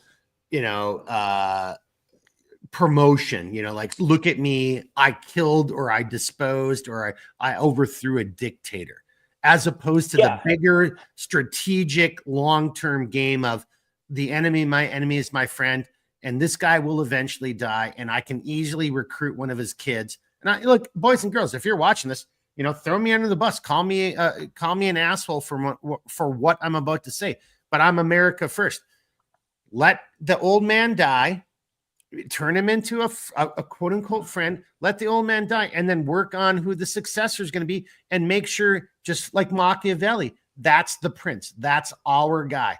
Our guy is now in charge of that country. Now we have an ally and a friend where we used to have an enemy. And if we do what we do, what do we have in here, DB? Sorry to sidebars. What in the fuck do we have in Libya right now? Do we have an ally? Do we have an enemy? What do we even have there? We don't know. So, and this is where it gets worse. And I'm not an analyst. I'm just somebody who's read on this subject and experienced and able to connect all the dots. And we didn't even go into. So after we decided, all right, we're done with Gaddafi, we're siding with the rebels. We don't know what rebels. We're going to just go into Benghazi and figure out. We're going to go play Kingmaker over there, which obviously leads to 18 months down the road who's going to attack us, right? So, and this is the problem. We don't know anything about what's going on other than if they're not Gaddafi, they must be good. So we leave the country, the evacuation story again on my Twitter handle, and we go back to Washington to figure out what's next. What's the plan? How are we going to do this? And of course, without getting into the details of how we ramped up operations and got into the annex, we basically, Mark's team, he had one directive, which I think is classic. You had a directive to go into the country with one requirement or to do one job, and then the rest of the team came in a different way with a different job. And we were supposed to like reconcile that, and I just laugh when I think, who's talking to who anymore? And are we so compartmentalized? Just right there, just to make this interesting for the people watching who are watching this live right now or watch this on demand, like, I don't think you did enough justice to that. So just think about this, boys and girls. This is your government. These are your tax dollars. This is the tip of the spear. I'm sitting in headquarters. I've already left country. I left way before this stuff kind of played out because I was just done. I'm like, I'm done. These people are fucking idiots. This organization isn't what it claims to be. I'm going to get out of it. I'm done. I'm quitting. I go back to the States, and then this stuff happens. And then, as DB's already talked about, and then the embassy and the withdrawal and then all that. And then so I'm still employed, and I'm trying to help out, in the fight. I'm as a guy who's, typing cables, like from headquarters, but I'm trying to help out. So I just couldn't leave then because I'm like, again, DB, I'm like, these are people I know. These are people I've partied with, I've hung out with, I've gotten drunk with, we've shared stories, dude, again, DB knows what I'm talking about. Like, I've been around their children, I know that sounds stupid, but these are people that matter to me. So I'm like, okay, I'm going to stick around. But as this progressed, and then as the revolution continues, I get approached one day, and it's like, hey, the president just did this, and I'm just going to dance around this a little bit. But again, presidents have authorities and prerogatives. And so, this was legally all on the up and up. And they're like, hey, so are you willing to do this? I'm like, I got to pick my team. They're like, yeah, of course. Okay. Well, then I've got to get this done in 72 hours. So unless you've got anything else to say, I'm not joking. I'm almost paraphrasing. I'm looking at these people in headquarters who aren't used to this mindset, this operational tempo. And I'm like, then I'm done talking to you because I've got to have the authority to do this. No one can stand in my way, and I've got to get this done. I've got 72 hours to execute. And then, so, imagine like, maybe 4 hours of sleep each night for the next 3 days. I get all this done, and then I'm in country. So I'm trying to set you up, DB. So the mission, it can be different. I'm under a completely different set of orders, if you want to call them that, authorizations. I've entered the country very differently. Me and two Americans are all the way out on our own with just some pistols doing our thing. And DB, am I setting you up? Can you take it from there? Because I want to steer the conversation in that direction as we're kind of wrapping this up here before you have to go. And before I got in there, and before you got in there, a team went in, right? Yep. The chief and a couple guys, one of our buddies, and they were there literally to figure out, like, okay, who are we dealing with here? Who's in charge? It's like the aliens landing and like, take me to your leader. That's what it was. And whatever they did, their fact finding, they came back and it was like, all right, this is going to be our plan. We're going to go in, we're going to establish operations. We're going to have a small footprint, whatever. This is the type of team that I need, et cetera, et cetera, et cetera. And, in a matter of days, weeks, whatever it was, we eventually find our way there. And there's awesome stories. No, you and your guys find your way there. Oh yeah. We and our guys find our way there, and we find our way there, in a more humane way. Like what?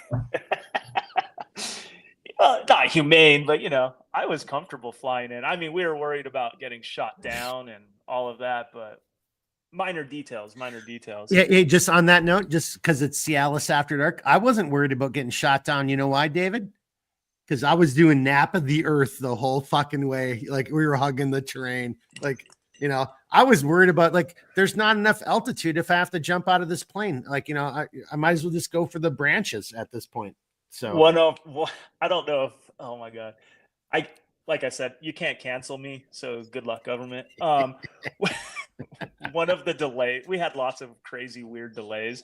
And one of them was we had to repurpose an airplane for our purposes, for our needs. And we had to repaint it and do all this random stuff to it. And it's like counting days. We're just waiting, watching the plane get rehabbed for days. And by the time we get in, I'm like, why can't we just tell like NATO, hey, don't shoot that plane down? just Can we don't just tell them that instead of doing all this trickery and like fancy stuff? Like, could you just not shoot us down? How about we agree? Like, we'll give you a heads up. We're flying in. So we jumped through all these hoops to make us look certain way. It was the most ridiculous thing ever. And this was my first experience with the true bureaucracy of the war. You know, we're flying in and pilot hits back to where we're at. And he's like, Washington, we just got contacted from the base saying, Washington saying, we cannot take weapons off the plane. Oh no, it was ammunition. We cannot take ammunition off the plane. And everyone's looking at each other. They're like, I don't give a shit. Like we're taking what we brought. We're already flying in. We're not doing this. We're not having this conversation. And that's what we did. But that was just another one. Every step of the way, there was somebody in Washington telling us how to do our jobs, or actually it was more like how we're not allowed to do our jobs. They're putting barriers up the entire way. And the next 18 months, I guarantee that was the theme. What could Washington do to not protect their guys? And we didn't even know. And here's how crazy this was. When we were flying into the airport, you know, under the cover of darkness, it's like, 2 a.m., whatever it was. We actually did not know what to expect at the airport. So when our guys were told no ammunition or whatever the bullshit they were told, they're getting off the plane geared up, making sure if we had a fight that they were the ones that were going to take it to whoever's bringing it, right?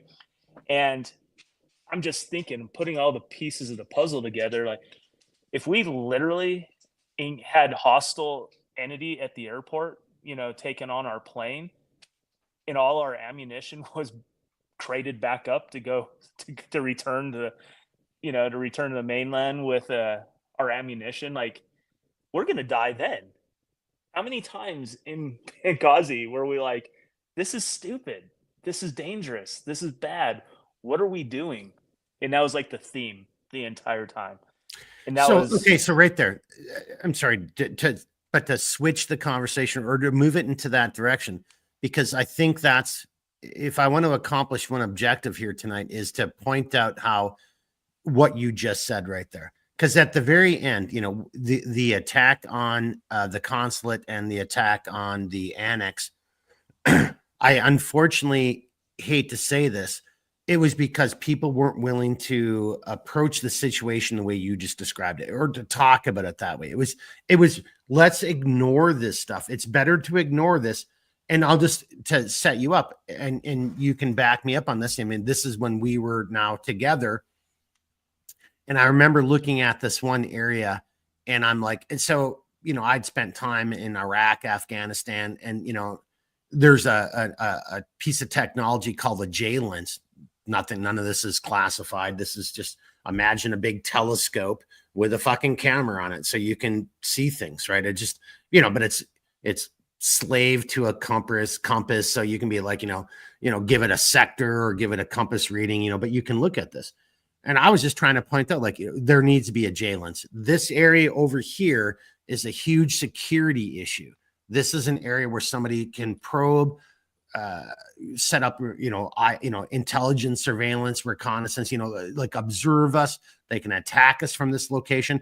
I mentioned the J. So DB, bringing it back to you, that's all the point I'm just trying to make, is maybe we sit and, like, you know, take the last, you know, 10, 20 minutes and talk about those issues when it comes to the events leading up to Benghazi, and the things that we were trying to do and talk about that that one boss where honestly, let's just be honest, none of the bosses actually knew about and cared about, here's all I'll bring it over to DB to start this off.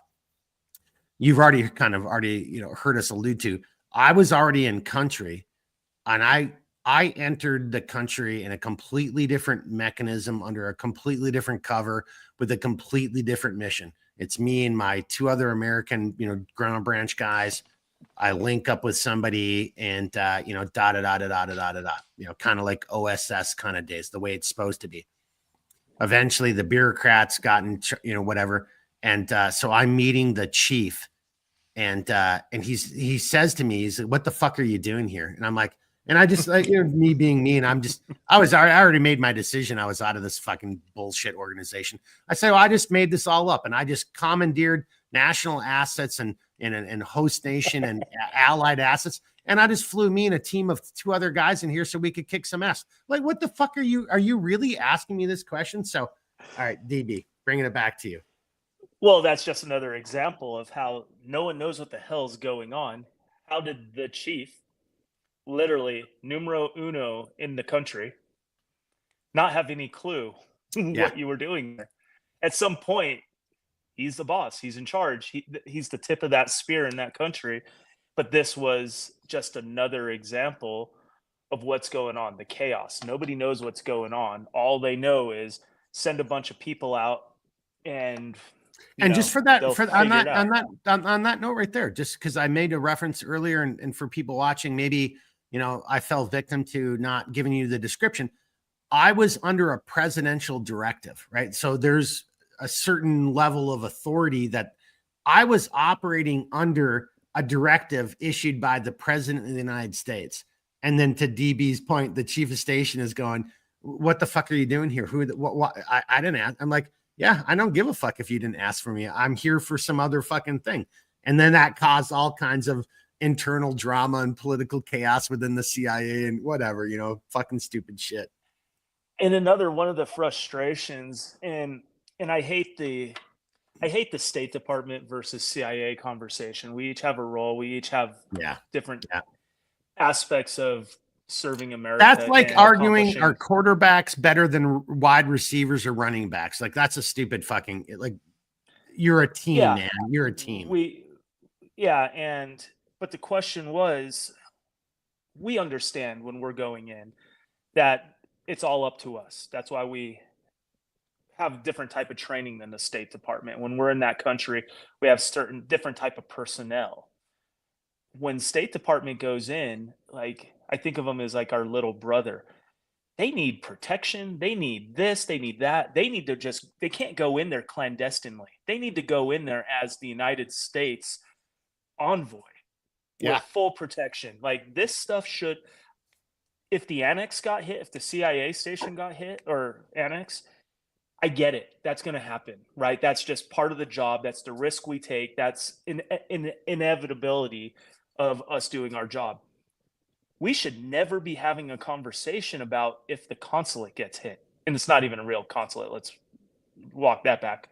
Anyways, when State Department's there, they should be under the full protection of the United States of America, to include boots on the ground. I don't even care if that's a politically non-starter. We needed to protect these guys. And if we just did that from the beginning, we wouldn't even be having this conversation today. I'd probably still be stuck in a war zone somewhere, a shithole, who knows. But that's where every step of the way we did it wrong. And that defined Benghazi, that defined the Libyan entire operations. And if anybody looks back, I think it's almost unanimous, we did not do good to that country. They've finished their second civil war. They still have not had presidential elections. They're in chaos. A warlord is basically the one running the show still, and nothing's changed. All we've done is created chaos, created a humanitarian crisis, etc. And, without wrapping too much on the history of what's happened, I can go back to more on what else I saw. And I don't know if I talked about this in a previous podcast, but I learned the difference between long-term covert action funds and short-term covert action funds. And when we're asking for facility upgrades to the annex, something to protect a car from driving through our walls, or our flimsy gate, or some other types of security upgrades, there's a difference. We were there under covert action funding.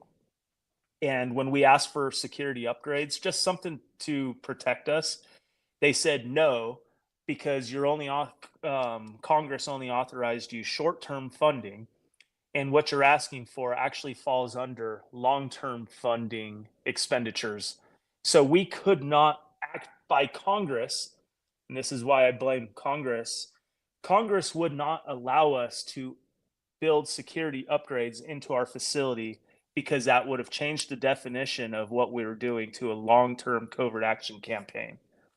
Think about that. You're muted, Mark. You're muted. Haven't said that in a while. Hey, sorry. Yeah, well, I had to step away for a second. Hey, I'm getting old, but I'm able to hear everything that DB was talking about. But DB, to your point, and you and I don't think have ever actually had this conversation.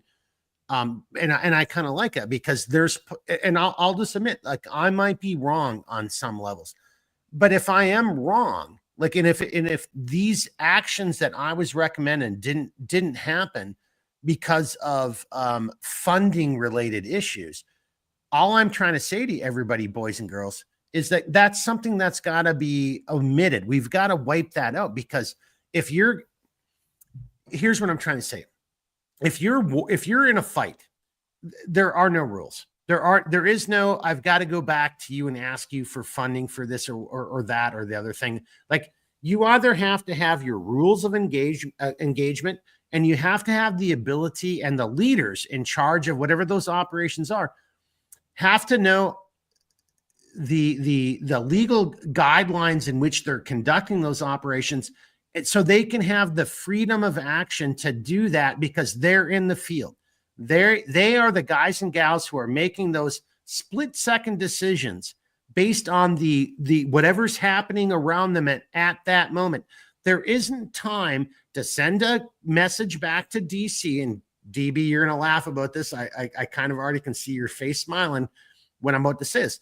And then it goes through like 15 different routing channels for approvals. And see there, I knew I was going to get a smile out of him. Yeah. You can't get anything done. You can't get anything done. Everything has to be coordinated, right? Isn't that the word they would use? Like, we got to coordinate with this office and this office and this office. And I'm like, literally, I'm dying here. And God forbid it's a Friday night in Washington.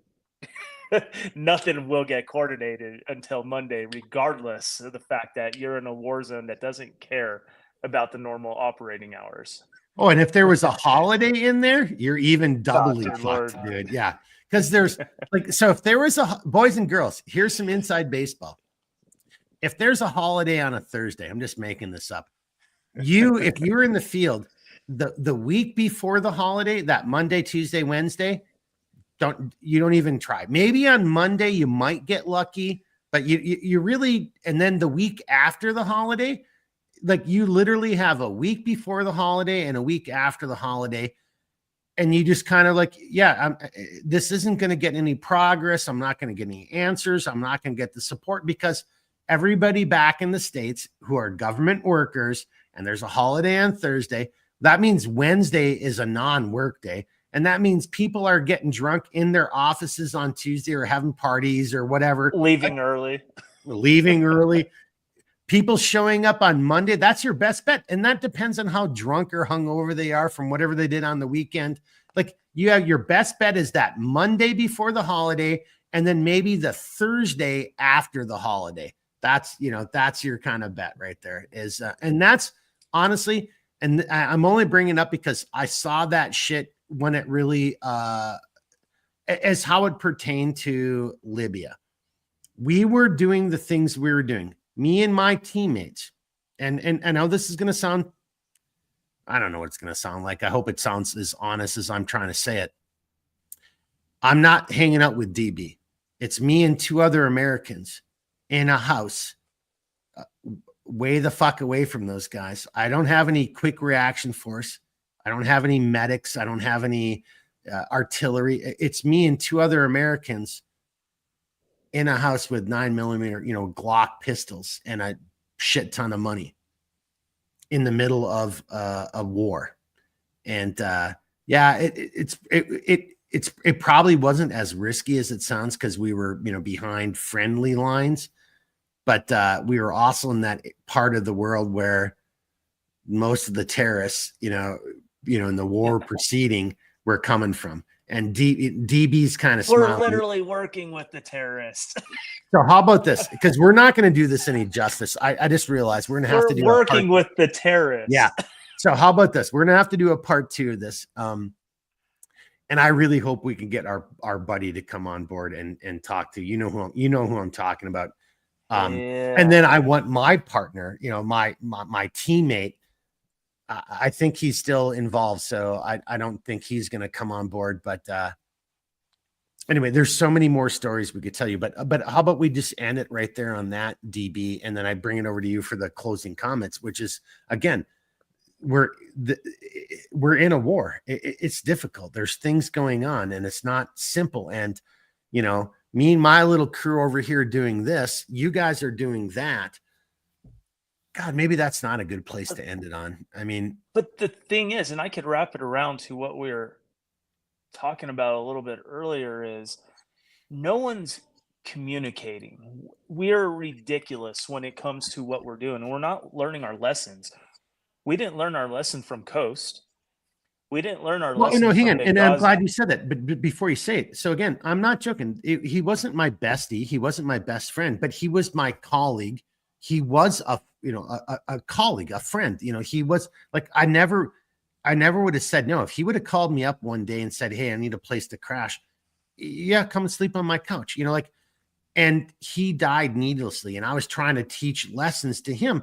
But so our organization, that's what I'm trying to say. Our organization really didn't care about some of that stuff, DB. And we didn't learn any of our lessons. And I'll share some Syria insights. So, not a claim to fame, but when the protesters got over the wall in the embassy in Damascus in Syria, this was, God, I can't even tell you the date. I can't even think, but they didn't take over the embassy. They just breached the walls, whatever, Nothing crazy. I mean, that's crazy, but nothing to make the news. Right. I was actually communicating with a colleague who was there, and we're talking about something else. And she says, "Oh my God, the protesters are over the walls. Like we gotta go do whatever we got to do." Right? She's all, "Can you let Washington know?" And it's like 3 a.m. in Washington, whatever it was. And I'm like, "Yeah, yeah, of course I could do that. I have no freaking clue how to do that. This isn't." I don't know how to wake Washington up, but I'm the only one who knows what's happening in Syria at this point, right? This is like breaking. She's looking like this is happening. And I was able to get the office. I was able to figure it out. Not a big deal, and they were able to get a response. And I'm sure somebody was much more efficient to get this to the president well faster than me, right? But we're not learning. There's a lesson to be learned there.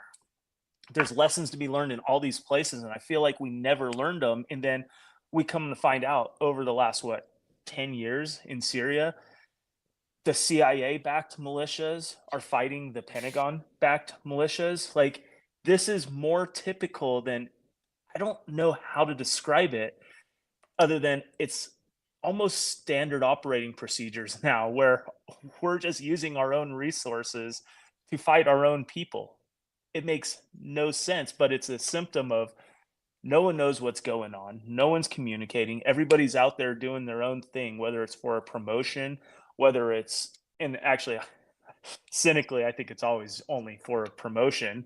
They beat that into us early. Go do these things to get promoted. Do you want to get promoted from my 12 to 13, my GS 12 to 13? I had to go to a war zone or do such and such. And the guy above me, to go from GS 15 to SIS, he had to go to the war zone. It's all the bullshit. And that's what's driving it, is egos. And there's people doing real good work out there. Our Hey, counterparts, before our you colleagues. go any further, and maybe so everybody watching, or if you watch this on demand, leave a comment. But DB, I think we should actually pick this up again in the future, because like there's so many stories that I want to share, which directly apply to what you're or what you just said are direct representations of these stories. It was all about doing things for the wrong reasons. But I think there's also some great stories that we're not going to have time to share tonight of people doing things for the right reasons. And that's the memory I want to take away. But I'm pretty black pilled, and again, like we've kind of talked about our capitalist caliphate. I thought I was going to have a chance to talk about me and Superman, and I only call him Superman because he was such a comedian. But he was like, superheroes talk from the diaphragm. I can't even do it justice, but he could do it in like a superhero voice. And, but that was my partner when, I did that downrange trip with on that day that we supposedly killed bin Laden. No one contacted us. 6 forms of communication. I had PACE++, primary, alternate, contingency, emergency, and 2 additional forms of commo. And me and 1 American with a translator are going off, and we're hanging out with terrorists. We had just killed bin Laden. No one even called us and said, hey, maybe you guys want to turn around and go back to base. Maybe this isn't a mission to do today. That no matter what intel you get, it's not going to be worth your guys' lives. And then DB, that goes into our little story. Like, what you and our capitalist caliphate, tour and our little adventure. Why were we doing? Yeah. I tend to look, I always wear rose-colored glasses. I look back at my time and I loved it because I'm able to find such because we're alive. That's why we love it, because we lived through this bullshit that could have got us killed in horrific fucking manners. Well, in having a kid and a wife who are in immediate danger, like, I have plenty of, myself being countlessly times you, all my friends. But there's so much more when I think about all this, and what I like to talk about is these are things our government needs to be learning about, right? This is how we get our lessons learned. This is how we improve processes. This is how we preserve life down the road. Otherwise, I would just sit here and tell everybody the fun stories about actually how freaking rad it is to be in the CIA, how rad it is to just operate in that environment where sometimes the movies can't dream big enough, right? Some of the BS. Really quickly. So here's how cool the CIA is. Just because I have one of those stories. I'm on a train in a European country in which multiple languages are spoken. I happen to have been pretty fluent in one of those languages. I was in that country. I'm not even a full, I'm not even a fully conditioned or, sanctioned, operative at that time. This is part of my training process. To what you're getting at, DB. This is how cool it really is. I'm on a train in a country doing something. I'm actually doing an operational act, and I'm not even a fully qualified case officer, right? I'm not even a fully qualified quote unquote spy, but this is part of your training, right? And I'm doing this thing, and I'm not an idiot. So I ditched all of my American clothes. And when I got into this country, I bought local clothes. I'm on this train. I'm speaking the language. Again, this country spoke multiple languages. And you can probably figure this out already if you're a smart person. Multiple languages are spoken in this country, and they're all official languages. I'm on this train, and these 2 girls from Australia are like, a couple seats in front of me and off to the side. And they're talking about just how much fun they've had, and the last town they were in, and the fun they're going to have going forward. And then but they had heard me speaking this other language to people on the train ordering food, you know, all this stuff. And they just assumed I didn't speak English. And then they were saying some things that were a little bit too much over the top. And I just said, hey, ladies, I speak English perfectly. You might not want to say. And then, you know, it was just, see, I see you smiling. You know what I'm getting at. It's a fucking incredible job. You know, like these girls, Absolutely. I couldn't do it. But they're like, oh, come with us and like, you know, spend the weekend over here. And like, I had this real mission to do. And I'm like, and I had to come up with some lame ass excuse for why a guy doesn't want to go and hang out with two incredibly sexy women. You know, yeah. This is the biggest tragedy of everything we've gone through. Seriously. But that is the job. The job actually can be really fucking cool. It really can be. Dude, I remember my first time doing an SDR in Libya. And I just remember how excited, how alive I felt. Like, and I had surveillance.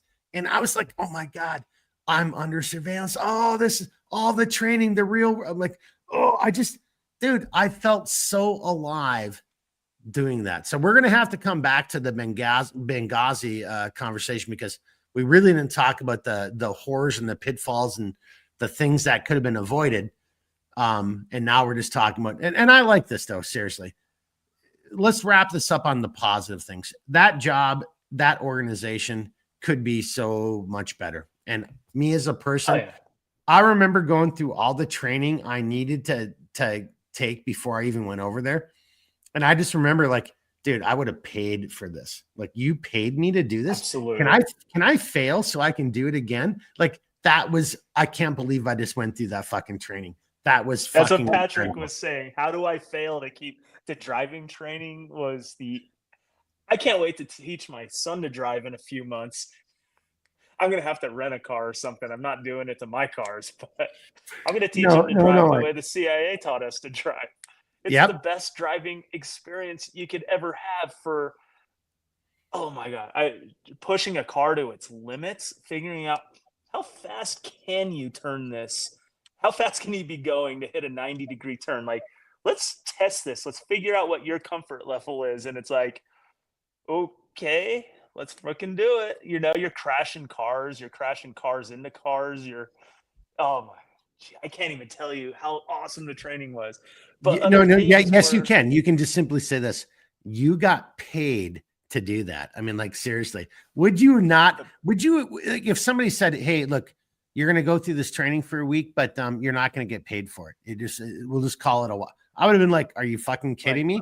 Yeah, dude, you don't have to pay me. I'll do that for free. Of course I will. I paid a fortune for college, and that wasn't nearly as fun. And I mean, just like you, I have a European story too. And it was actually during all of this. Well, you need money to operate in those countries, and there's ways to get money. And I'm like, I'll go get it.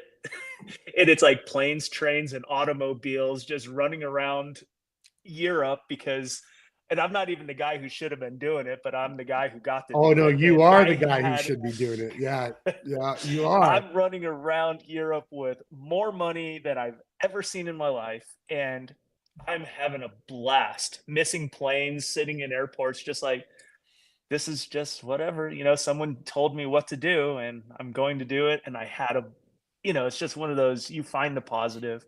There's good stuff that, in my opinion, still overshadows much of that negative.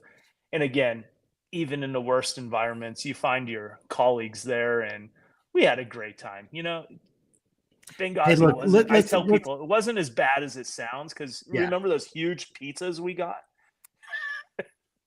Like, we found ways to make it awesome. I think you have that little hat somewhere behind you that you and I bought when we were at it's right over there. Yep. We went to a random market in downtown Benghazi where there's a guy showing off his AK-47 guns. You know, he's shooting them up in the air, and we're just out shopping for stuff. And Mark buys this hat and starts wearing it everywhere. It's as ridiculous as then as it is now. It's fantastic. So yes, it's not all bad. No. And hey, I just have to throw this out there, and let's kind of wrap it up here. Right here, we're going a little bit long, which there's nothing wrong with that. But we're gonna have to do a part 2 of this. But again, I think the thing I want to leave people with is like, there's a lot of what we're talking about, and I do, and I'll admit this, I'm kind of black pilled on a lot of the stuff, but I'm here to tell you a lot of it is a drug. The thrill of like being the guy who's going out and doing this, like even this little stupid hat that you had to have been there when this, because we could have been killed at any moment, right? But I have this little stupid hat. This hat, so it's not a fez. There's a name for it. It's like a half of the size of a fez. In Eastern Libya, there's a certain name for it. I can't remember what it is. But like, I have this little stupid hat. This is better than any of those little bullshit coins that headquarters gave you guys. Now, God dang it, I still want that fucking baseball cap though. That's the only thing that bums me out, is I don't have that baseball cap. I wish I was able to get more. There's only so many offices I could ransack as the embassy was falling. Right. Hey, how about my wife's office? I stole all the money too. Like, I'm like, we aren't just going to leave all this money here. I need to give it to my guys, right, to pack out our houses. And, like, we're leaving behind loyal Libyans who worked for us, who were our friends and colleagues. Yep. And we're abandoning them. So I went into all the offices. I knew my wife's office had a ton of money in it. And I went and grabbed it and I handed it out to as many of the guys as possible and said, good luck. But I got a hat. Well, I'm sorry. And honestly, I think we've kind of just allowed our emotions and our feelings to let the conversation go the direction. And I hope you guys watching are okay with that.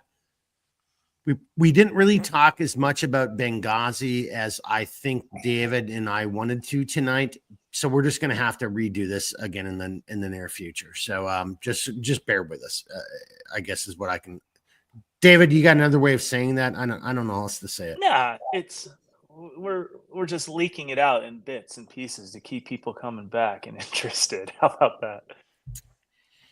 I thought it was all the dark background, lights and music and our awesome dispositions that brought people back here. That's what I thought it was. No, it's not that. All right, hey, we're gonna wrap it up. We're almost at 2.5 hours. I said this 30 minutes ago. That was the comment I saw from last week's live Cialis After Dark.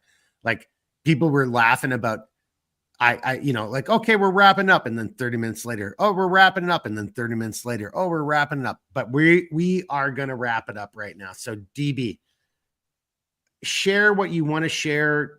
Give us your final thoughts. We have not done justice to the whole Benghazi event. I really want to bring Patrick back on, and maybe that's it. Maybe self-consciously, I didn't want you and I to talk about it because he knew those guys that died. And I think that almost needs to be its own episode, because when we start talking about the individuals, the leadership, the decisions, I think we should be able to walk it back to you setting up that base, me and my guys over here, we all coming together. And then as that moves forward, and then that eventually leads into the unfortunate events that was Benghazi. And that's why I like to hear Patrick's perspective. It makes these events real. I hope it makes these events real for the people who are listening, who don't know us, but they're getting to become part of that circle, that are getting this story and seeing that, yeah, we are humans. These spies aren't all James Bond, right? We are normal, everyday people, and normal, everyday people are dying. When I started in the agency, I think oh my God, I feel bad for not even remembering, but I think there was only like 69 stars or 80 stars on the wall, right? The memorial wall. How many officers have been honored who have died in the line of service since in the 60 years of our founding, or whatever it was. I think it was like exactly 60 years. By the time I left, I think it was 135. we doubled, or nearly, it was like 75% increase in how many people died by the time I started, and then in the 6 years that I was there. And I started after Iraq. I started after Afghanistan. Think about that. Like, you would almost expect this between 2001 and 2006 ish. This all happened between 2007 and 2012, right? Something like that. My point is, we ramped up to such a point where we're losing officers at a higher clip than they did in the 60 years.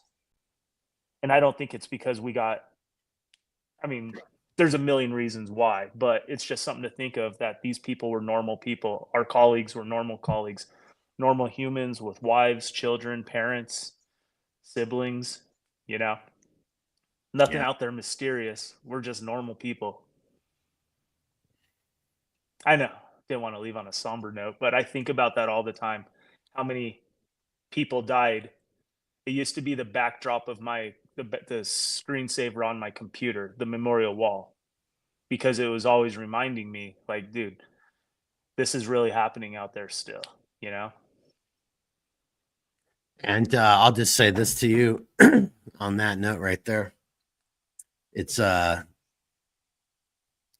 by God's will or luck or grace or whatever that, you're not on that wall, because you could have been.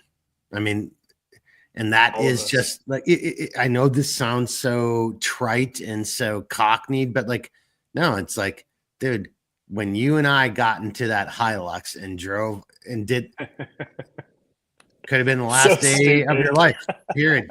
Seriously.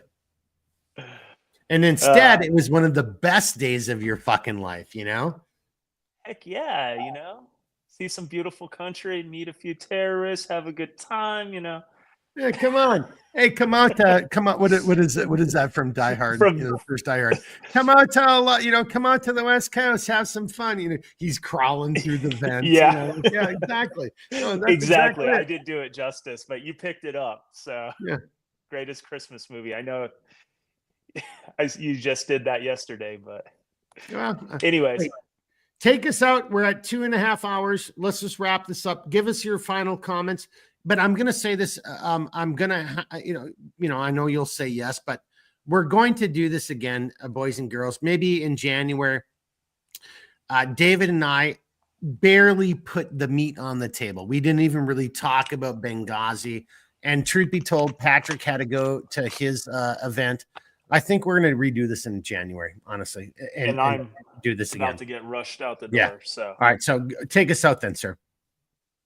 Basically, that was it. That was my whole thing. That we're all normal human people, and I'll do what I know. This is your show, but my favorite thing is to recognize all the people. Dude, are you on the show? Commenting. Hang on, stop. Huh? Are you on the show? Are you talking right now? Well, you know what I mean. Yeah, then it's your show too, man. This ain't my show. Come on, man. Come on. I just like to thank all these people who comment, who participate, who listen, who make these stories come to life to some extent, who don't let them die with us, right? And create that conversation and be part of that greater community. I appreciate that. I think that's such a great, cool feature of these podcasts. Well, that's why you are who you are. That's why I love you. That's why people should go follow Reno Dads and start.